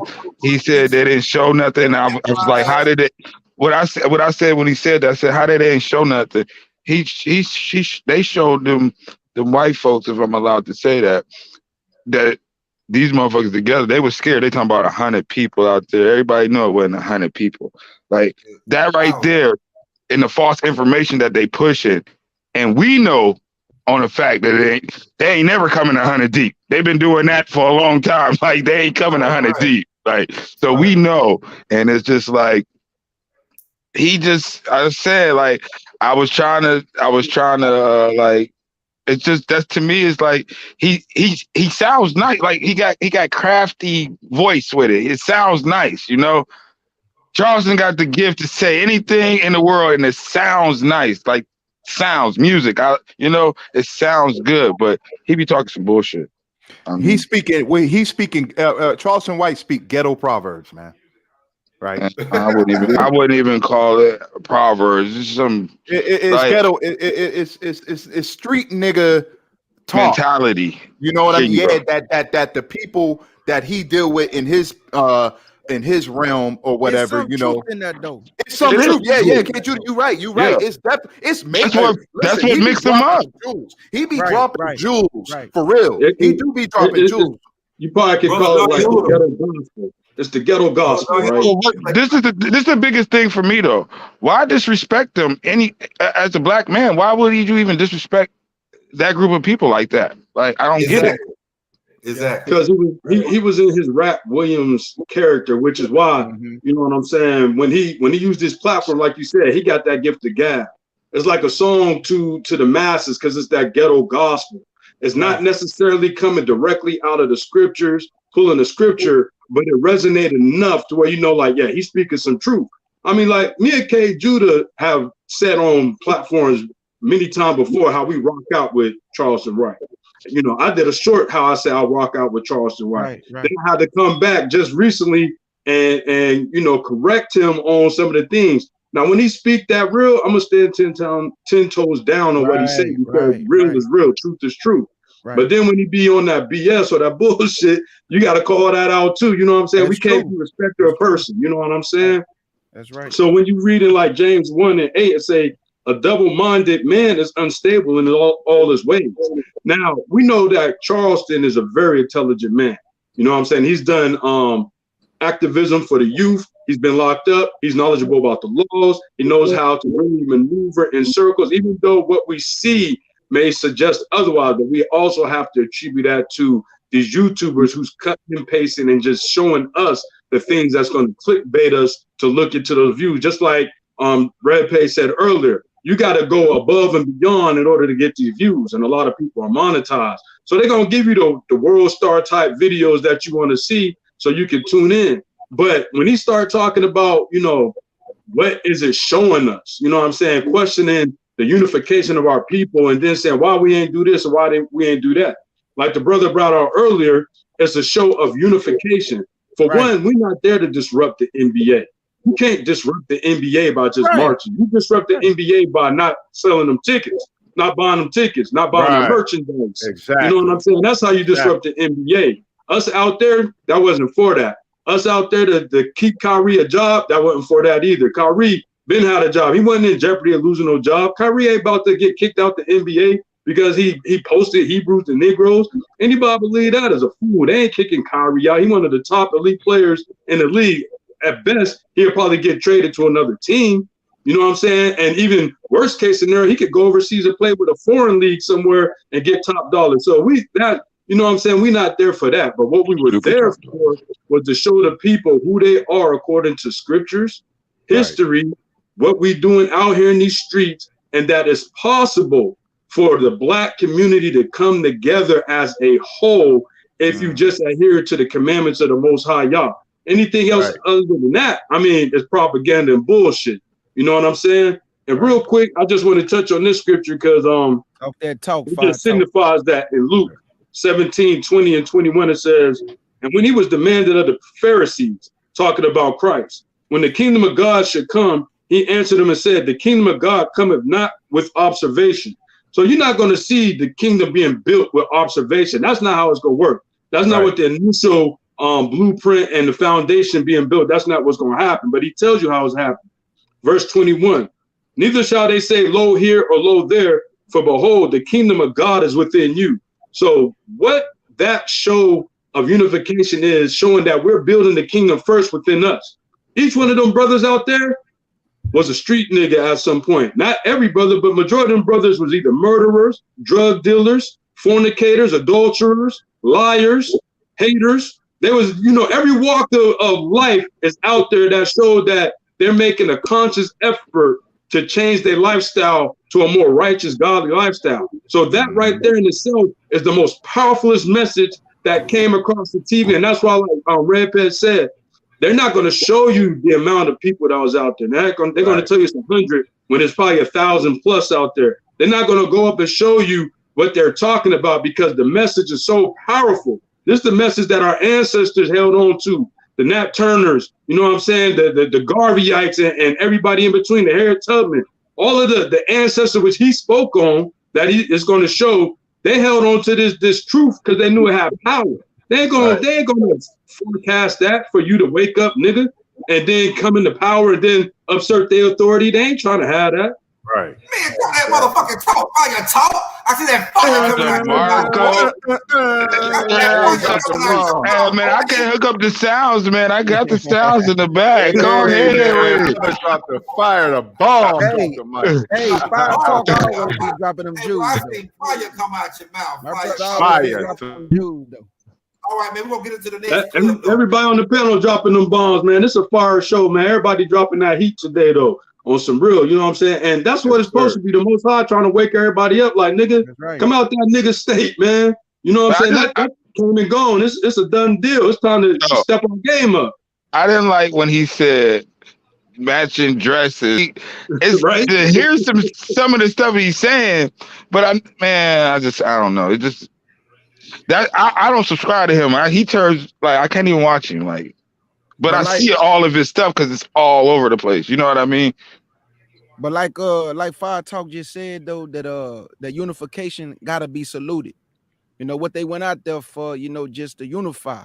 You know, just to show that solidarity, like, man, hey, we just showing you something different. The Gentile nations, just the world, that our people gonna stand for that which is right. Like Fire Talk said, man, you can't stop somebody from watching the NBA. This not gonna change the NBA, like as far as games coming on. But what you can do is not buy them tickets, not support, boycott like they did back in the Martin Luther King days when they Man, were boycotting the buses, I, the bel movies, everything. But we I know our believe. people, My bad. that's gonna have to take some real spiritual, not the physical. This gonna have to be spiritual. Exactly. Real Jews. Yeah, we the real goddamn Jews. Yeah, the nigga that eat pork chop, them the real Jew. A lamb chop Jew ain't a real Jew. Fuck you talking about. Nigga, y'all stole our name. See that? You sound crazy. You see Listen, that? like my man said first, don't do drugs. Don't do drugs. Don't do drugs. See that right there? I'm putting this away. I'm putting this away, and I'm done. Put it down. Put it down, brother. Put it down, man. I stand with you, Charles. When you talking crazy. You see what that stuff do to your mind, brother. Hey man, I'm gonna finish that though. You got to have the Charleston White syndrome, brother. Come on, man. That's crazy. Yeah, man. Hey, you see that, man, right there, man. Our people, man, just destroyed to sit up there and say stuff like that, man. And that's that pork. Yeah, he pushing that pork. He still smack. He wrap his lips around pork chops, man, all day long, man. He ain't got no problem with it, It's not even the fact that, but he said that them pork chop niggas is the real Jews. He just said that, and then he just said that before that. See, then I go listen to him for some more. I go listen to him some more, and then he say some more dumb shit. That's a double-minded man. He's unstable in all his ways. He's unstable in all his ways, man. And every time you try to tell him about that pork, man, he be sitting up here trying to explain it. He be trying to justify it, talking about, man, beef is the white man's meat and all that. Hey, we don't supposed to eat pork. It don't matter how you cut it, slice it, try to justify it. The Bible say. And look, let me just say this, man. It's one thing to, everybody talk about the Most High Yah and you giving them high praises. If you ain't doing what he say, it doesn't. You're doing it in vain. Obedience is better than sacrifice. So if the man tell me not to eat pork, not to eat shrimp, catfish and all that, I'm not gonna justify it. I'm gonna just stop doing it because he don't want me doing it. No different than my mom and my daddy. She said don't do this, I'm just ain't gonna do it because she told me not to do it. We make excuses for doing wrong, man. Come on, man. Tired of motherfuckers telling us who we are. Because based on our actions, we ain't none of that shit they talking, my nigga. We ain't none of that shit they talking. And I don't want to be a part of nothing that cursed me 2,000 years ago. As good as my mother was, homie. As good as our ancestors was as slaves. Nigga, them people never became hateful. So you mean to tell me whatever God these mother and Hebrews serve, that God is still punishing black children from something 2,000 years ago? No knowledge. There you go. Yes, no knowledge. Yes, it is, sir. Hey, we got to get that. Hold on. We got to get that, man. Come on. He got the knowledge. We got to pull that. Somebody got to pull. Come on. Let's get that real quick, man. Let me get Hosea around real quick, man. All right. Let me get Hosea chapter 4 and verse 6. And it reads, my people are destroyed for a lack of knowledge. Because thou hast rejected knowledge, I will also reject thee, right? That thou shalt be no priest to me, seeing that thou hast forgotten thy law of thy God, I will also forget thy children. And, there you have it, Charleston White. This is why, Charleston White. We ain't got no knowledge. We reject knowledge every single day, Charleston White. You rejecting it right now. Right, you reject the knowledge. So the Most High God said, I'm gonna forget you. I'm gonna forget the children. That's us today, Charleston White. Pick the book up and read it, man. Ask and pray for understanding, like you pray to eat them pork chops. Turn that same energy to righteous energy, Charleston White. And come on now, and then that knowledge will be imparted unto thee, man. Come on, man. Yeah, yeah. And then he said that he don't want to be a part of something that will curse him over 2,000 years ago. Man, you got to understand, the Bible even tell you when you read the prayer, when he say to the third and fourth generation of them that hate me.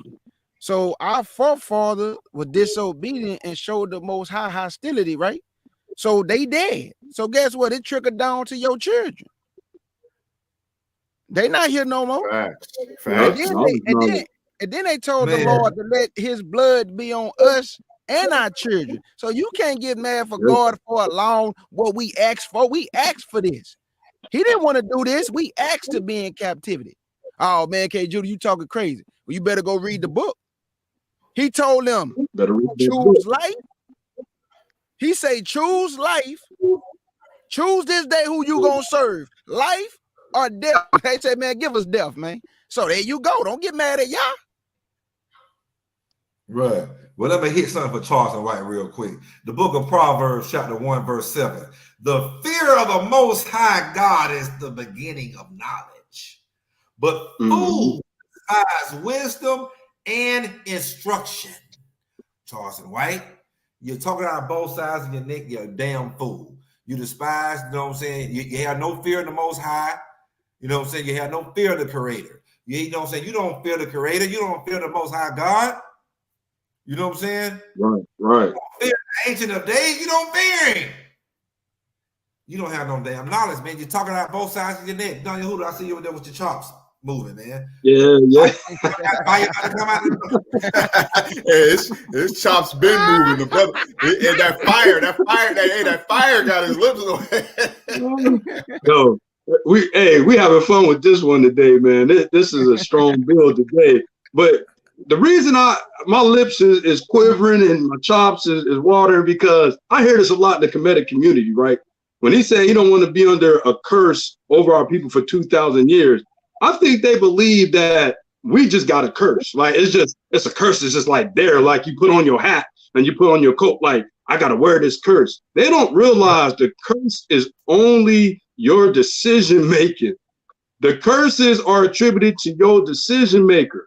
You know what I'm saying? When you read in Deuteronomy chapter 11 and 26, I'm going to show you how it's a choice. It says, behold, I set before you this day. So he giving you an option right there. He already from the jump said, behold, I set before you this day a blessing and a curse. So now, what he's saying in layman's terms, you could do the right thing or you could do the damn wrong thing. That's a choice, right? So that's a choice that you got that he's giving you right now. And this is what he's going to tell you. He's going to explain to you what's going to happen with your choice. Because they don't read the scriptures. They just think, oh, well, why we got to be under a curse? Because, nigga, you still making the same damn wrong decisions that your forefathers are making. That's why. You know what I'm saying? If your household cooking chitlins and they got high blood pressure, diabetes, and you eating the same thing, damn it, you're going to have high blood pressure, diabetes too. Because you're still doing the same thing they was doing. So it says in verse 27, a blessing if you obey the commandments of the Lord your God, which I command you this day, and a curse if you will not obey the commandments of the Lord your God, but turn aside out of the way which I command you this day to go after other gods which you have not known. So he's telling you, you got a decision to make. And with your decision, can you live with the consequences and the rewards that come with that decision? So now, just to go to the point of 2,000 plus years later, when you go to Deuteronomy 28, and it says in verse 46, and they shall be upon thee for a sign and for a wonder, and upon thy seed forever. Why? Just like Sadak said in Hosea 4 and 6, because we destroyed for lack of knowledge, because we don't have no knowledge of what we're supposed to do. We make the wrong damn decisions, and then we get cursed for those decisions, or AKA, we get the bad end of the stick. Right. Perfect. Hey, Judah. Hey, everything my brother Fire Talk just said, hey, great sword swinging. Great sword swinging. But I be watching you brothers. So hey, I'm just getting it from the elders. K. Judah, the elder out here. So I be listening to these brothers, man, and they be bringing that knowledge. You know what I'm saying? But yeah, man, niggas just be doing some nigga stuff, man, all the time. Man, Hey, can I say something? Can y'all hear me? Yeah. My mic been off. I didn't even know it was off. But yo, I didn't know I was on the panel with legends and stuff. I've been on a lot of podcasts. I'm not new to this. Y'all spitting hot fire. But this is from. I'm gonna say I'm a woke street nigga. That's not gonna be my new name. I'm gonna change it to woke street nigga. But this is the funny thing about it though. You see, when he was talking that we are the people, he had the white T-shirt on, the blue. That was very old. Now he got the chain because he's getting money. Charles and White is killing him on the money, on the monetarized tip. He got his chain on now, and you can say a double-minded person, but if he knew that back then when he had the all wrinkled up white T-shirt on, he know it now. But he got that. He just doing it for it. Somebody went back to the money is the root of all evil, and now he's on the money tip. But he knows. There's no denying that he knows the truth, but it's money involved now. When he was doing it, when he was saying it with that white T-shirt on, he wasn't getting no money.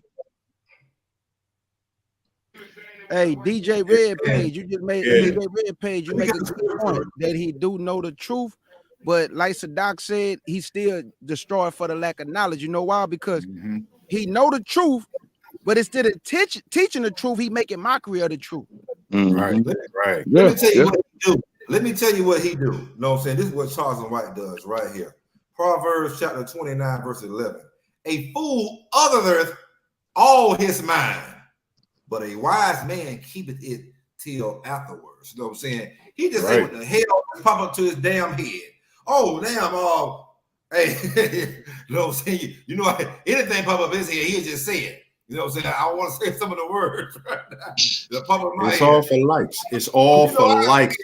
You know, I come out and say it though, you know what I'm saying? So, but that's just how he is. They come back his shit and then bringing out for what he want to say. Go ahead, brother. To come back to the white man, we're gonna pay you to do certain things. It's no different than Stephen A on ESPN, if you ask me. Like, you're gonna get monetized and you're gonna get money if you do whatever they want. If you say shit that they don't want you to say, you could be viewed, but they'll make it hard for you to get your subscribes out or your notifications. You know how they do. This is no different. It's no different. Same people run it. Man, let me get the book of Proverbs, chapter 18, verse 7. I'm in the book of Proverbs all day today. A fool's mouth is his destruction, and his lips are the snare of his soul, man. You know what I'm saying? His lips gonna be his destruction, man. Charles White might be the next motherfucker out here clout. I ain't trying to put it on you, Charles, but you're doing a lot of shit and saying a lot of stuff, man. That the more high, we know somebody about to die soon. One of them, because this is the culture. You know, it's the culture. Take off.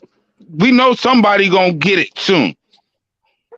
I'm saying, look, I'm prophesizing.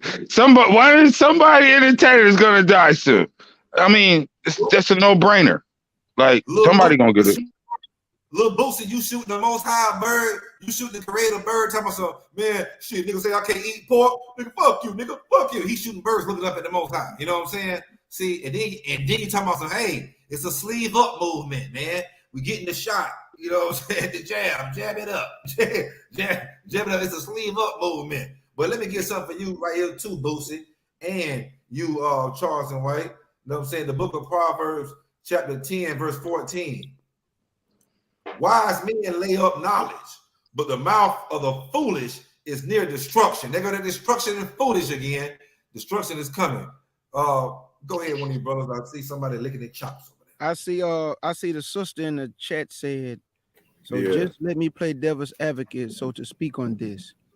If it has been scientifically and medically proven that meat, clean or unclean, break down the body, why would the Most High tell us to destroy ourselves? Now, sister, the meat that they was eating back in the day didn't have no chemicals in it. Facts. We got GMOs. You know what I'm saying? Right. That right there just destroys everything. The fruits and vegetables, the meat, didn't have all these chemicals that we have in today. So it wasn't breaking down their body back in the day because they was eating meat and still living to be 100, 900.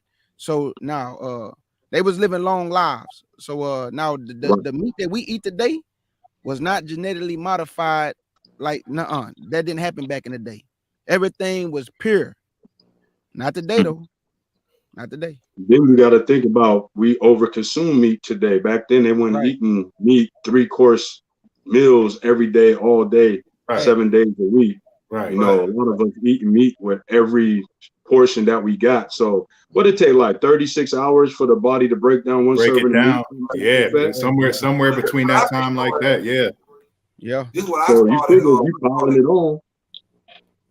This is what I started last Sunday till now. Eating only having an 8-hour time frame to eat per day. Eat, you know what I'm saying? You ain't gonna eat in the 8 hours. You know what I'm saying? I learned that right there from somebody. You know what I'm saying? I don't even. Yeah. Yeah, he said my sister, he say we gonna eat poison and live. So whether somebody eat meat or not, let's just say they vegetarian. Right. The soil that the seeds are being planted in is still tainted. Mm-hmm. Even if you're a vegetarian, even if you don't eat meat, you still. But brother, Yehuda, Fire Talk Radio and Zadok, Let's Talk Knowledge and Wisdom Radio, them brothers are plant-based eating brothers. You know what I'm saying? Already. Some brothers up here that eat plant-based. You know what I'm saying? Some brothers up here that, you know what I'm saying? I don't know if the brother DJ Red pays, he's still eating that swine. I get some chicken right there. Now I don't put me in no category. Now don't judge me. Don't judge me like that. See, they trying to charge and white me. Listen, I'm real light on it, but I still indulge. You know, but I'm real light on it. I eat the Like word. you said, it's not a race, it's a marathon. Yeah. We eat that them lobsters and crabs and Man, listen, Fire Talk, man. We grew up on the block. Everybody had chitlins on every house on you already know. Oh yeah. You know. Miss Keith always had the pig feet in the pot. Yeah. Matter of fact, let's keep it all the way to 100. Yo, Miss Keith was way harder than we didn't do the pig feet in the period. We was like, what the shit. I only eat one time a day. I eat one time I'm a about day. to get into this other video right now of Charleston White. Shameless plug, please. Yeah, drink a lot of water, y'all. Drink a lot of water. I drink some lots of water. I was gonna say that, a lot of water. Yes, man. I woke up dehydrated this morning, not drinking enough water yesterday. So yeah, important. Man, drink y'all some water. Very important. pH 9. Essential. That's right.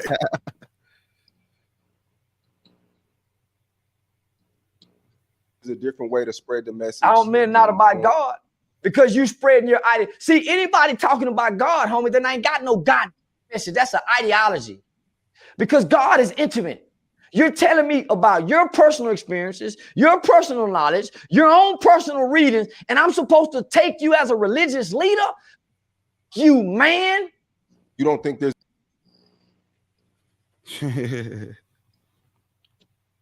Who do we learn from? We don't learn from the elders and the people that have more knowledge. Right, because everybody gonna need a teacher. You're not just gonna come into any knowledge and boom, you got knowledge. Right. Right. I got one more video. From him real quick. Just hold on. I got one more. Shameless plug. Y'all see everybody's name on the chat. Go to their channels, like, share, subscribe. Definitely share this video today. We want to get the likes up and the viewership up. Already. God from an indoctrinated book.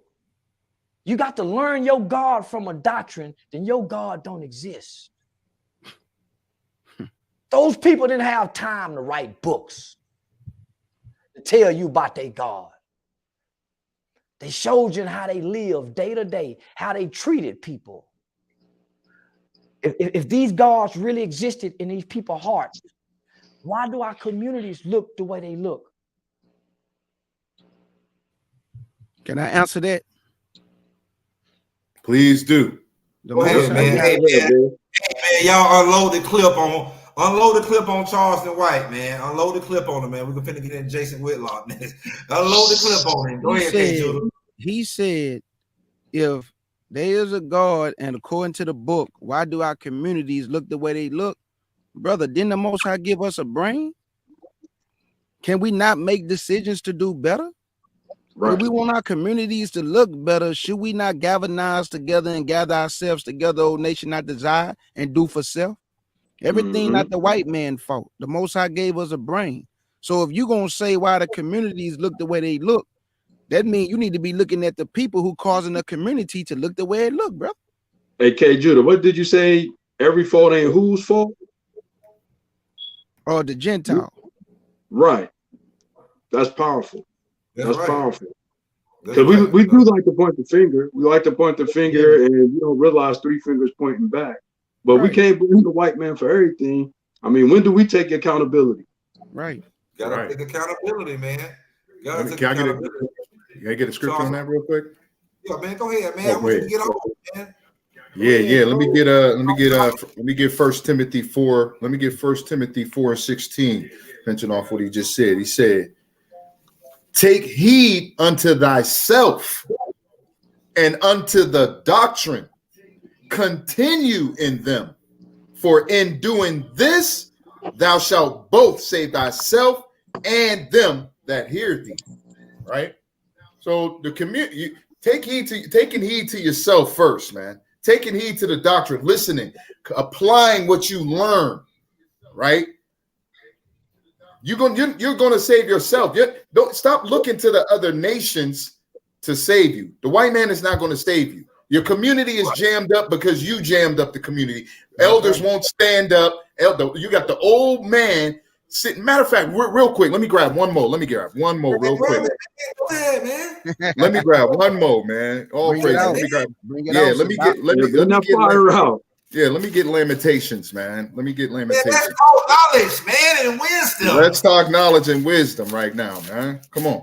Lamentations. Crazy. Let's talk knowledge and wisdom. We got Mr. Knowledge himself. We got the scoring on here. We got DJ Rampage. Hey, I got a question for Rampage after you done, bro. All right, let me bring this out real quick. Let me get Lamentations chapter 4. I'm gonna start at verse 1. Oh man, y'all kicking that. My bad. It say, how is the gold become dim? How is the most fine gold changed? The stones of the sanctuary are poured out in the top of every street. Who is that talking about, man? The Most High God. Who's the stones of the sanctuary, man? K. Jude, I believe you brought this out, man. I know you knowledgeable on this. I know you know what it's saying, right? Yep. These elders out here, man, are the ones that are supposed to be teaching us, the ones that failed us, man, right? They the gold, the fine gold sitting at the top of the street, right? Drunk, shooting dice. They the stones. Drinking. They the stones. They the stones. They the stones of the sanctuary, right? Watch this. Verse 2, the precious sons of Zion, comparable to fine gold. See, we don't know that. We don't know we find gold. We just a nigga. I'm just a street nigga. You know, I'm a thug. I'm a this, I'm a that. No, you find gold, brother. Right. How are they esteemed as earthen pitchers, the work of the hands of the potter, right? Let me jump down. Let me get verse where that at? 17, right? Now we asking for the so-called help. We go out and vote. Didn't they just vote this month on the 8th or something like that? All this going on, this death going on in our community, and we sitting up marching and singing in a line, getting ready to vote for a heathen, man. Watch this. As for our eyes, as yet failed for our vain help, in our watching, we have watched for a nation that could not save us. Powerful. There it goes. That's the bombshell. There it goes. Right there. We watching. We continuously, year after year, every 4 year, whatever it is, every voting come around and this election come around, black folks standing in a line, marching with their picket signs, ready to put another heathen over them while their communities are continually getting knocked down, continuously getting what do they call it, gentrified, right? They knock it, you know. And you sitting up there praying to them, pretty much idolizing them. Vote. That's what it is when you voting for them. You putting them above the Most High. The Most High told you in Deuteronomy. I think that's Deuteronomy the 17th chapter, right? Don't put nobody over you, man. You don't put no other nation over you. And that's why we in the condition we in now, because our eyes have looked and fell for vain help for a nation that's not going to save your black behind, man. Right. That's it. I got a precept. I got a precept to bag you up, Sadak. I got a precept to bag Sadak up. Hosea chapter 13 and verse 9. O Israel, thou hast destroyed thyself. You heard that, Charleston White? Because you just said about the community. He said we destroyed ourselves. Let me read that again. O Israel, thou hast destroyed thyself, but in me is thy help. In me is thine help. So, brother, I don't understand. Like, if we destroyed ourselves, he meaning your decision making have destroyed you. Facts. Fire. Hey man, and before I pass it, to Fire Talk Radio, I know you wanted to ask the brother a question. Let me get one scripture out real quick. Let me get the book of Proverbs chapter 26, verse 3. A whip for a horse, a bridle for an ass. An ass is a damn donkey, and a rod's for a fool back. Boy, beat that motherfucker. Goddamn, you need his ass beat, boy. You gonna get your ass beat. Go ahead, brother. Yeah, right before I asked him, because Red Page did bring up the point that we seen Charleston from the bummy white t-shirt to the gold chain. You know what I'm saying? Red Page brought that out. So in Sirach 14 and 3, it said, riches are not comely for a nigger. And they got the word nigger right there in the scriptures. Wow. Riches not comely for you niggas. Hey, brother, start acting up. Brother, let them know. Hold on, back up. Did you just say that the word nigger is in the Bible? You know that. We know that. We know that. We know that. Don't act surprised. I know you know it. Stop capping. He capping. That's cap right there. Yeah, I'm capping. Yeah, I'm capping for the ones that ain't. Yeah, it's in there. Riches are not comely for a nigger. You niggas need to stop trying to put your life on money, because you niggas always fall short when it comes to the money. Niggas always find a way to equate everything to money. I don't care. I'm rich, nigga. I'm rich. I'm rich, bitch. Right. Chicken. Get to the chicken. I wanted to ask, because Red Page is an actual DJ. He actually be out here in the midst of everything, you know what I'm saying, after hours and everything. So just on the part of when he said, you know, look at our communities. Just from you, Red Page, from what you see as a DJ interacting with our people that still, you know, living a worldly life, not really pertaining to wisdom and knowledge. What do you see when you out there that is detrimental to our society as a whole? Ooh, that's a good question. It's a lot. It's a lot. It's basically everything out there. You can fall victim to everything out there. It could be the alcohol. Go ahead. No, go ahead, brother. I'm sorry. No, go ahead. You see a lot of whoremongering going on, a lot of adultery being committed. Bro, homework against me. Personal homework. Like, it's just not, and I see it. I see everything, bro. Like, and I'll be the most alert in the club, and on my like, if something pop off, I'm the first line of defense, you know. But I see everything. What I was gonna say was everything out there: alcohol, the women, the drugs, the egos, I got to be fresher than you, the money, the robberies, the break-ins, the stealing of guns, and everything every night, like every weekend. And I'll just be like, and it's dangerous. It's a dangerous job in the city that we live in. It's a dangerous job. I just got I got a lot of respect out here, because I be out here, but I don't be out here. I don't teach nobody no bad stuff. I'm a good person. My grandmother is been the ordained minister, so I know the book. I always knew the book. We a good family, and then I got, you know, I be out here, like, I deal with them Charleston white niggas too. You see what I'm saying? I do their parties. I do, you know, so I'm always involved into it. I even did his daughter's wedding. You know what I mean? Like, but it's just everything. You can lose everything in a moment over nothing.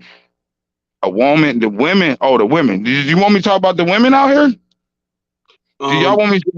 You could touch on that. I just want to ask one more question while you're expounding on it, because that's it. He says, you know, and we just really critiquing Charleston White and many others that don't really understand the doctrine. So we would like for you, as somebody that's kind of still in the life, because your occupation has you in the midst of everything. You know what I'm saying? So you're privy to everything. A lot of us, I know for me, I don't go out anymore, so I couldn't tell you what's going on. I mean, I'm not dumb. I know what's happening, but I couldn't tell but you it's all a whole different generation now. Right.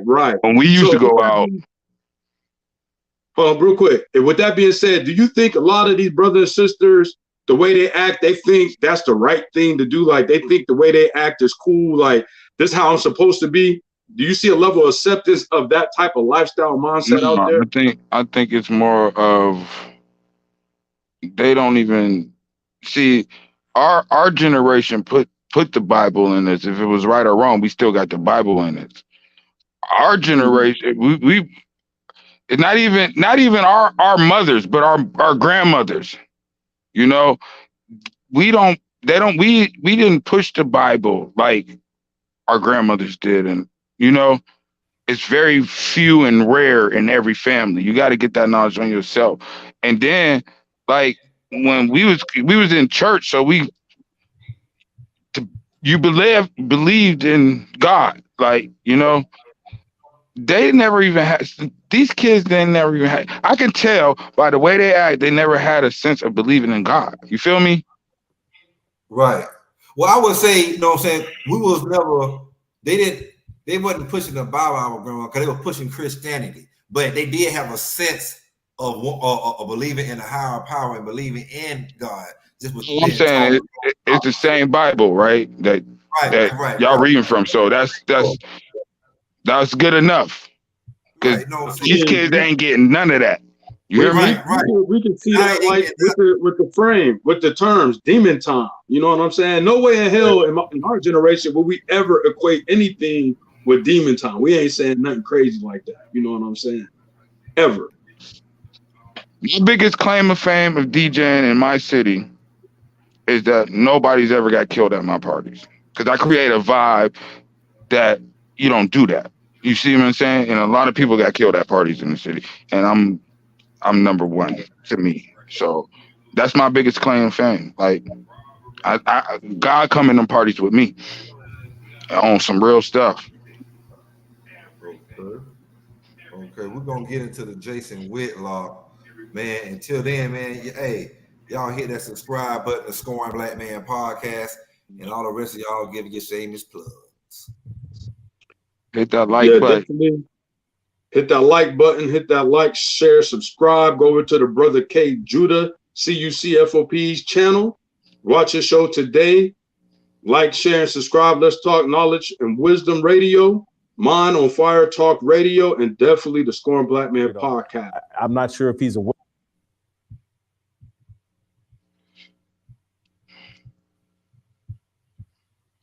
This aware of IUIC, but just that we're having this conversation. But part of what I'm hearing, just as from my upbringing and my faith, is I'm just not as hyper focused on seeing myself as, I see myself as an image bearer of God more than I do as a Black person. My skin color is my skin color that God chose for me. Have no shame about it. Actually, love it.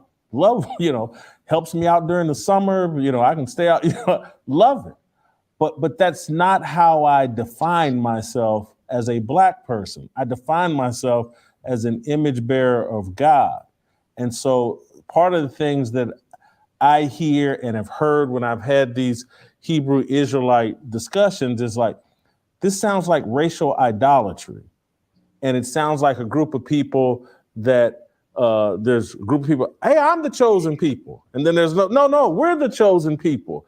And someone perhaps naively like myself thinks God chose all of us and sent his son to save all of us.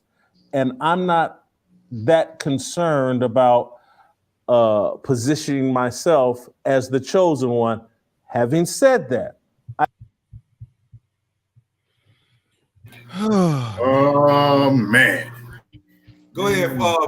Let's talk knowledge and wisdom. Oh man, this brother right here, man. He said God chose all of I heard him flipping through them pages. This is about to get ugly. Oh, he said he chose all of us, man. I'm just gonna get a classic just off of that right there. Because first of all, Charles, what's his brother name? Well, his middle name Charleston White, but what's his? No. This is Jason Witt. His name Jason Whitlock, whatever. You know, he got a whole English. I mean, damn, Jason Whitlock, man. This brother right here has been given a platform, right? And but it's a platform given to him. Of course, we all know, you know, by his lover, the oppressor, the so-called white man, right? He has constituents all around him that don't agree with, you know, a certain demographic of people. You know who that is. That's us, because he's giving all of this. He's giving these amenities and things of that nature to keep his show rolling and this and that. So, you know, and he's a good old boy, good old Christian. But Jason Whitlock sat there and said that we are all chosen. Let me get Isaiah real quick and see who the Most High God chose. Isaiah. Bring it out, man. Bring it out, man. Let's see. We just going. This is just cut, right? This is a cut. Isaiah chapter 45, real quick, and let's get verse 4. All right, come on, Mr. Whitlock. I hope you're listening, because since the Most High God of Israel chose everybody, for Jacob, my servant's sake, and Israel, mine elect. No. Everybody on the planet is elected. For Israel, mine elect, I have even called thee by thy name. I have surnamed thee, though thou hast not known. Come on now. He chose Israel. And I know there's even more. I know y'all got it ready. I heard pages flipping. I heard swords coming out the sheath. You know what I'm saying? I got a precept. I'm about to bag you up. Bring that out. Go ahead. Your brother about to bag you up. This Yes, is sir. Jeremiah. Now, Jason Whitlock, I don't like him, because when somebody interviewed him, he talked about Hebrews the Negro. I mean, he called it pathetic. He called it boring. He said all disparaging things about the film. And guess who he said it to? A Gentile woman that worked on Fox News. So he's a clown. But this is Jeremiah chapter 31, verse 31, and it reads, to prove that Israel is his people. Behold, the days come, said the Lord, that I will make a new covenant with the house of Israel and with the house of Judah. He didn't say everybody. He said the house, that's that same covenant that he established with Abraham, Isaac, and Jacob. And the Hamashiach, the new covenant under his blood. He's still talking to Israel, though. Verse 32, not according to the covenant that I made with their fathers, in the day that I took them by the hand to bring them out of the land of Egypt, which my covenant they break, although I was a husband unto them, said the Lord. But this should be the covenant that I will make with the house of Israel. Now he said the house of Israel. He didn't say the house of Israel and Judah. Now he just said the whole nation as a whole. So that just proved right there, man, he still loved this one people, which is the nation of Israel. That's his people. That's who he gave the oracles to. That's who he gave the covenants to, the promises, the glory, the giving of the law, to be the teachers. Everything belonging to Israel, man. Right. Man, hey, man, powerful, kid, dude. That was powerful. For yeah, real. no, powerful, man. Let me let me hit the other timestamp real quick. Let me get him the other timestamp. But yeah, man, y'all hit that subscribe button, please, for your boy, the Scoring Black Man podcast. We trying to bring some nice damn, I want to see this stuff. We're trying to bring something to y'all different, but just touch the serious issues within the Black and urban communities. That's why in verse 21, the angel said to Mary, she shall bring forth a son and shall call his name Jesus, for he shall save his people from their sins. Our sin caused us to go into Assyrian captivity, Babylonian captivity, Persian Mede captivity, Greek captivity, Roman captivity. Now here we are today under the United States of America in captivity. Now we want salvation. Who? You and I. I'm in captivity. There's an echo. Yes. Look, you don't understand what I mean. Maybe I am, and maybe you can give me that higher understanding. But can you point me? Is there some? Yeah, I think it was coming off your mic, Scoring. Whoever had the mics on the video. Oh, my bad. That's me. Yeah, you might want to rewind it just a little bit, Scorn, so the people can really catch what Nathaniel was saying.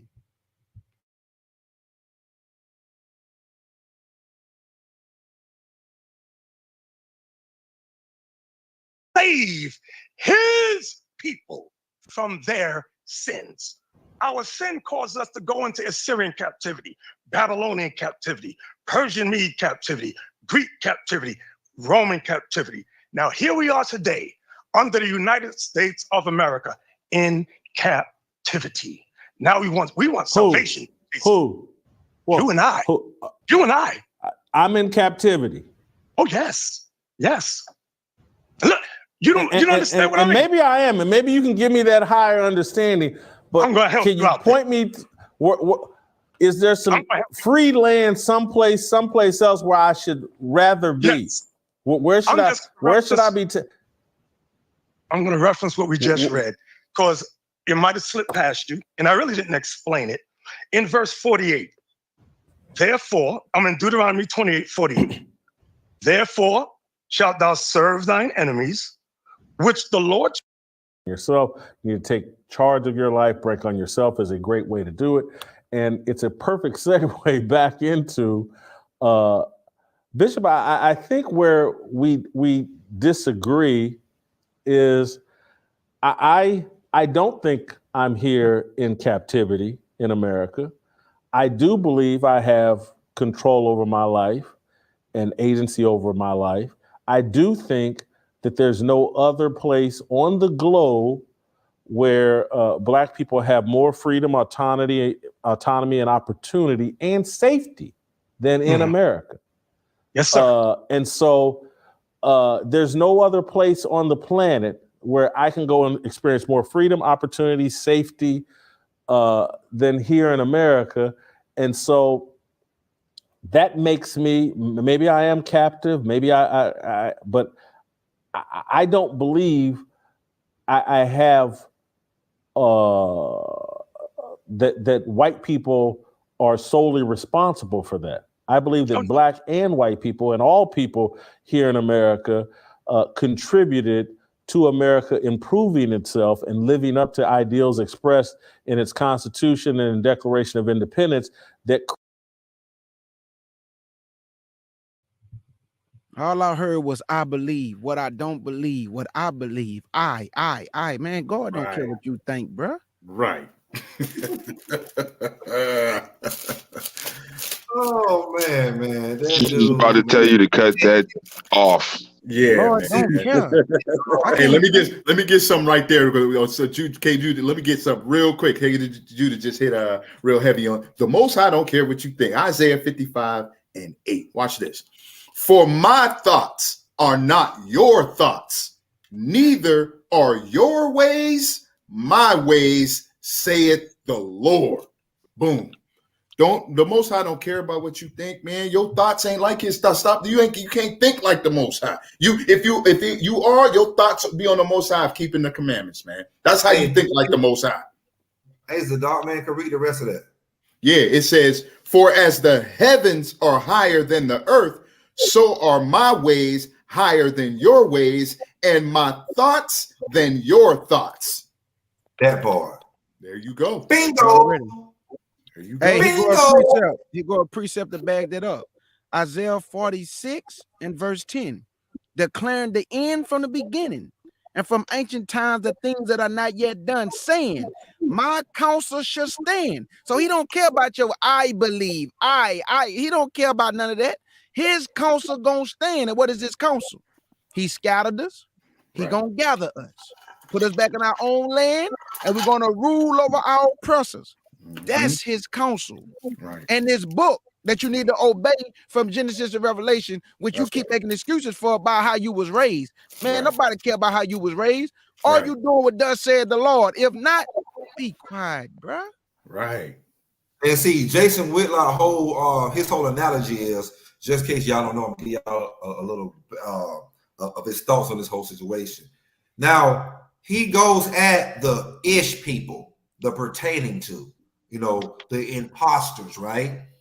Because he believed that the imposters are different Caucasians than the regular white American Caucasian, the Spaniard Caucasian, the French Caucasian, and so forth and so forth. But though he backs Kanye and Kyrie with the ish people, but though he just loves the good old American, the UK, what I'm saying? Like, he just loves them. Isn't that something? Isn't that something? You know what I'm saying? That's something. So he separates those. You know what I'm saying? Those two. But brother, they're the same people, brother. They're the same people. So when you talk about one, you talk about all of them. They're the same people. You trying to separate the ish people, and farmer. Can I ask y'all a question? Anybody can answer? Please do, brother. Go ahead. How did the ish people get into where they at now? Ooh. Okay. Man. The brother said, asked the question. Now for that, we're gonna let the let's go.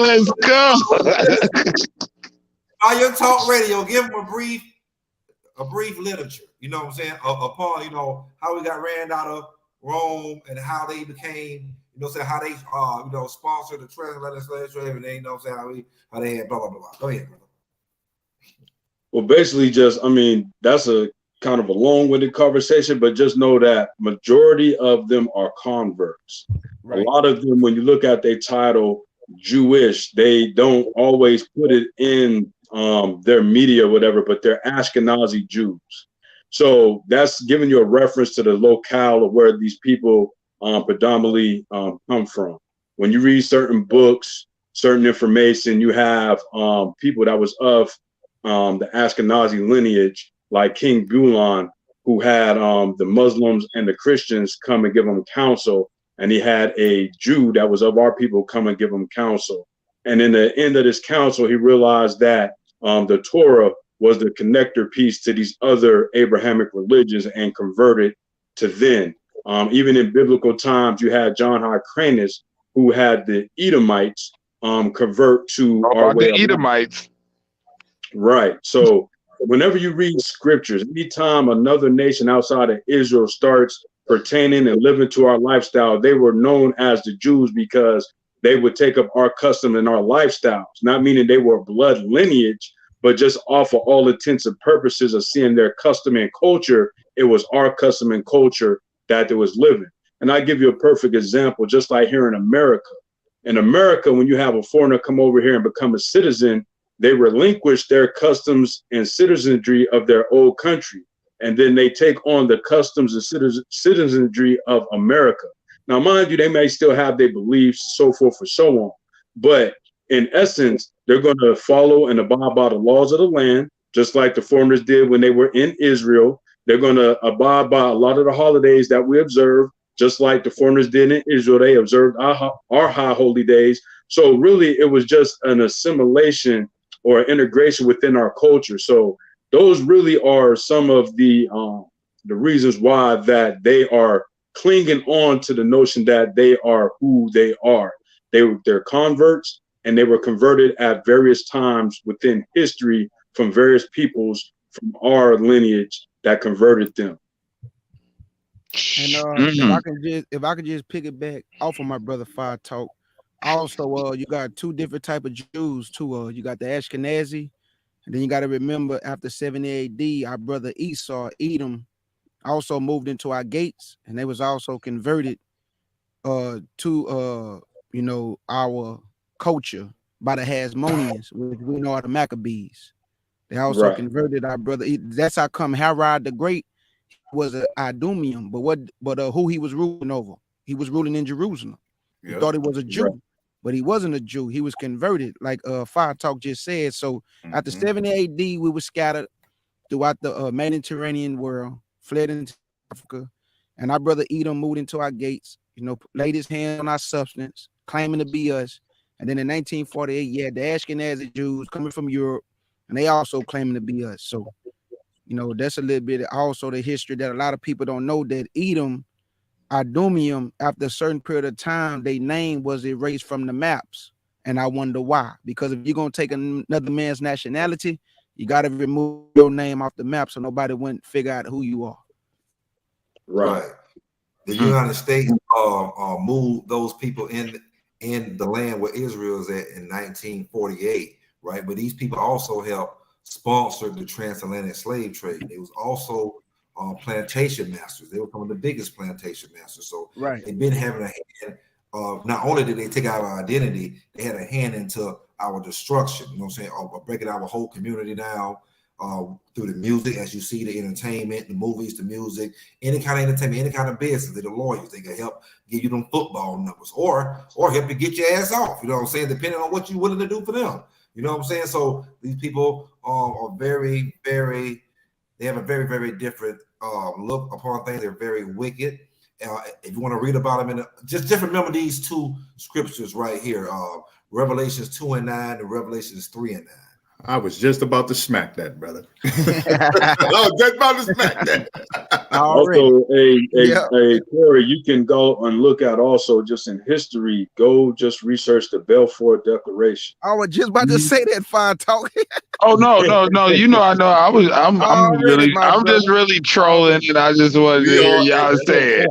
I just want to hear y'all say it. Hey, we just in the spirit up here, brother. We just in the spirit up here, brother. Hey, I love this. I don't know y'all channels, but I'm definitely going to subscribe, and yeah, this is nice. You know what I mean? Brother, yeah. And I'm gonna push it. I'm gonna push it for y'all too as well. So, final thoughts, man, on the whole show today. Smiling faces sometimes pretend to be your friends, and double-minded Negroes. Final thoughts, DJ Red. Pace is your first time here. We're gonna give you the go ahead and give your final thoughts. I mean, I just think that I'm a loner, but I have associates and people, but it's so bad out here right now that you if you travel in packs like the girl did down there, it's it's like a dangerous meter to me. Your percentage goes down. You know, and you just gotta be safe out here, man. Like, and get in that Bible and listen to these guys tell you, and learn from your elders. Don't be. That's another thing. If we break it down in the city, we used to do something, get whooping by the store person, get a whooping by your auntie, go home and tell your mom and get a whooping by her. Right. Nowadays, you can't even say nothing to nobody kids because the first thing they say is, don't be talking about like, you can try to help kids, but the mother will reject your help. Right. And that's the community that we live in. You don't even, it get to a point, one of these kids out here, because I do kids parties too. You know what I mean? So one of these kids hit my car, totaled mine out. I didn't want to say nothing to the mother because I knew how she was gonna come. I took it to the whatever. I'm just saying that's the vibe out here in these streets, yo. Like, and I see things, and I things that I can make, like, tell. But if it's too risky for my life, I'm not even going to get involved. And that's it. That's all I got to say. That's the community. Okay, brothers, the dog. Man, final thoughts on today's show, man. Smiling faces sometimes pretend to be your friends. And double-minded Negroes, episode 36 of the Scoring Black Man podcast. Brothers of Dog, what's up? Man, it's been a wonderful show, man. It's definitely been a wonderful show, man. Brothers was in the spirit up here, man. Precepts was flying, man, like darts in the night, man. You know, so it's all gravy, man. I'm elated, man. I'm exhorted, man. I feel good, you know. All praises to the Most High, man. But this show, you know, hopefully it reached the ears, man, and got into the souls of our people, whoever had ears to hear, you know what I'm saying, that it got in and they can understand what's going on, because we show and try to paint a very, very vivid picture through these videos and with the scriptures also, you know what I mean? So hopefully our people got a chance to tune in and gain some some knowledge here. You know, I'm gonna leave off with one scripture real quick, man, and I'm gonna scoot on out of here, man. Ezekiel chapter 3 and verse 17, because this is what we want to do. We want to give warning. We watchmen, and we watchmen give warning, right? So, son of man, I have made thee a watchman unto the house of Israel. Therefore, hear the word at my mouth and give them warning from me. When I say unto the wicked, thou shalt surely die, and thou givest them not warning, nor speakest to warn the wicked from his wicked way, to save his life, the same wicked man shall die in his iniquity, but the blood will I require at thine hand. Mm-hmm. With that, I say shalom. Shalom, my brother. Great scripture. Brother K. Judah. Man, K. Judah Show, man. Y'all go there and hit that subscribe button. The K. Judah Show, y'all CUCFOPE. Y'all know how we do. We're gonna go there and support this brother. He comes on every Saturday. He will be on in an hour. Brother K. Judah, man, your final thoughts. Smiling faces. Episode 36, smiling faces. Sometimes pretend to be your friends and double-minded Negroes, K. Judah. Boy, hey, Scorn, you funny, boy. That boy be cracking me up, bro. I'm serious. All that boy videos be cracking me up. Hey, but I want to just bring it back to the show. If you have friends, you know, show yourself friendly. If they good people, remain good with them. And if you have somebody around you that you can't trust, they shouldn't be around you. Everybody is not a friend. People gonna always put on a good first impression, you know, which we all do. But you just gotta watch your circle, be wise as a serpent, and just watch your surroundings. And I give all praise to the Most High, faith in Big Brother Yahshua HaMashiach. Subscribe to my brothers, support my brothers, because I'm telling y'all, at the end, we all we got, family, and we finna find that out very soon. That in the end, we're gonna have to stand side by side, brothers and sisters, because you ain't gonna have nobody else. The nations hate you, and they finna show you how much they hate you when the society collapse. And I'm just gonna leave with that. I say big salute and shalom. Thank y'all for supporting my brother Scorn, my brother Fire Talk, and my brother Sadak and DJ Red. Big salute to you, my brethren. And I just pray I'm gonna keep you in prayer that the Most High would, you know, just transition you into His Word, and you know, you can you know, come out them streets, brother. And I'm just gonna keep you in my prayers, brother, for you and your family. So big salute to you also, and I leave with that.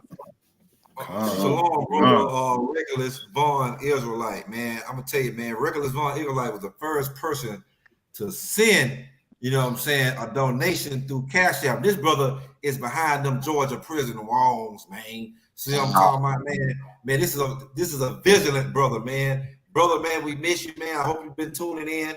Hey, man, you know what I'm saying? Shouts out to you, man, to all the other brothers, man. Tell all the brothers in there shalom, man. Brother Don Yehuda, Fire Talk Radio podcast. Hey, man, episode 36. Smiling faces. Sometimes pretend to be your friend and double-minded Negroes.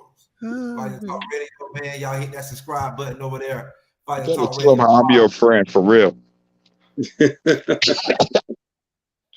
Hey, first and foremost, I'd like to give praise to our sovereign, our power, the Most High Yah, you know, for allowing us to congregate on this platform today on this Holy Sabbath day, you know, to allow his word to go out from various angles and perspectives, yet bringing out the truth unapologetically. I leave with Psalms 19:7. It says, the law of Yah is perfect, converting the soul. The testimony of Yah is sure, making wise the simple. The statutes of Yah are right, rejoicing the heart. The commandment of Yah is pure, enlightening the eyes. So, brothers and sisters, if you want a solution to the problems that are affecting you within your household, within your own spirit, or within your community, come back to the knowledge of the Most High Yah. He gave us instructions in here, like we showed y'all today. All of the bad things that happen to you, whether it's frenemies, whether it's double-minded brothers and sisters, whether it's, you know, the disorganization within our community, the parentless households, all of these things and more can be solved if we just come back to the commandments and the laws of the Most High Yah and apply them, not just read them, not just hear them, but those and application, then comes the solution for a better life and a better outcome. So with that, I say shalom. Most High in Christ bless you all. Enjoy your Sabbath today. Thanks for tuning in. Hey man, y'all know how I like to do, man. My thoughts on the show: pick your friends very carefully. Quit calling everybody your friends. Black women, quit thinking everybody is your friends just because you just met her today at work 5 seconds ago, and y'all share a laugh with each other doesn't mean you're friends. Black men, you also quit thinking, no sense, because you and that nigga played PS5 online, that this is your damn friend. Y'all meeting up and on these vacations everywhere. Make sure you know the character of these people. You know what I'm saying? But hey, prove a friend, okay? Don't call anybody a friend. They are associate until you can be able to prove that they are a friend. And you double-minded Negroes, stay on the right path. You know what I'm saying? Charleston White, get your mind right, man. You're talking out of your ass, your mouth, and both of your damn ears and every goddamn thing, man. You know what I'm saying? Jason Whitlock, you is something special, man. You're like the Bible. Get your head out of the white man's goddamn country redneck butt. You know what I'm saying? And goddamn, you know what I'm saying? The same way you got it out of the ish people. But hey, like I always at the end on my show, but I like to thank everybody out there that's in the chat. With so many of y'all, Regulus Von Israelite, Sister Mika, Professor Lovely Lady, hell, everybody, Sister Wheezy, anybody, Sister Shebrew Faith 144, Sister Rita, all the people who I couldn't name. I thank everybody on the panel, Fire Talk Radio podcast, Let's Talk Knowledge and Wisdom Radio podcast, DJ Red Page, K Judah Show. And I like to end my show off with this right here. In Book of Ecclesiastes, chapter 12, verse 13. How can we stop all this foolishness? How can we stop the smiling faces that's killing us? How can we stop these double-minded Negroes? Bring it out. Book of Ecclesiastes, chapter 12, verse 13. Let us hear the conclusion of the whole matter. Fear the Most High God and keep his commandments, for this is the whole duty of man. If you do that, hey, I guarantee you'll prosper some kind of way in life. You'll stay out the fuckery. You'll stay alive. You'll stay healthy. Until next time, we'd like to thank everybody. Peace, love, and peace out there, man. We love y'all. Stay tuned every Saturday, 12 o'clock noon Eastern time. We here attacking serious issues within the Black and urban communities. Hey, till next time, shalom. Shalom.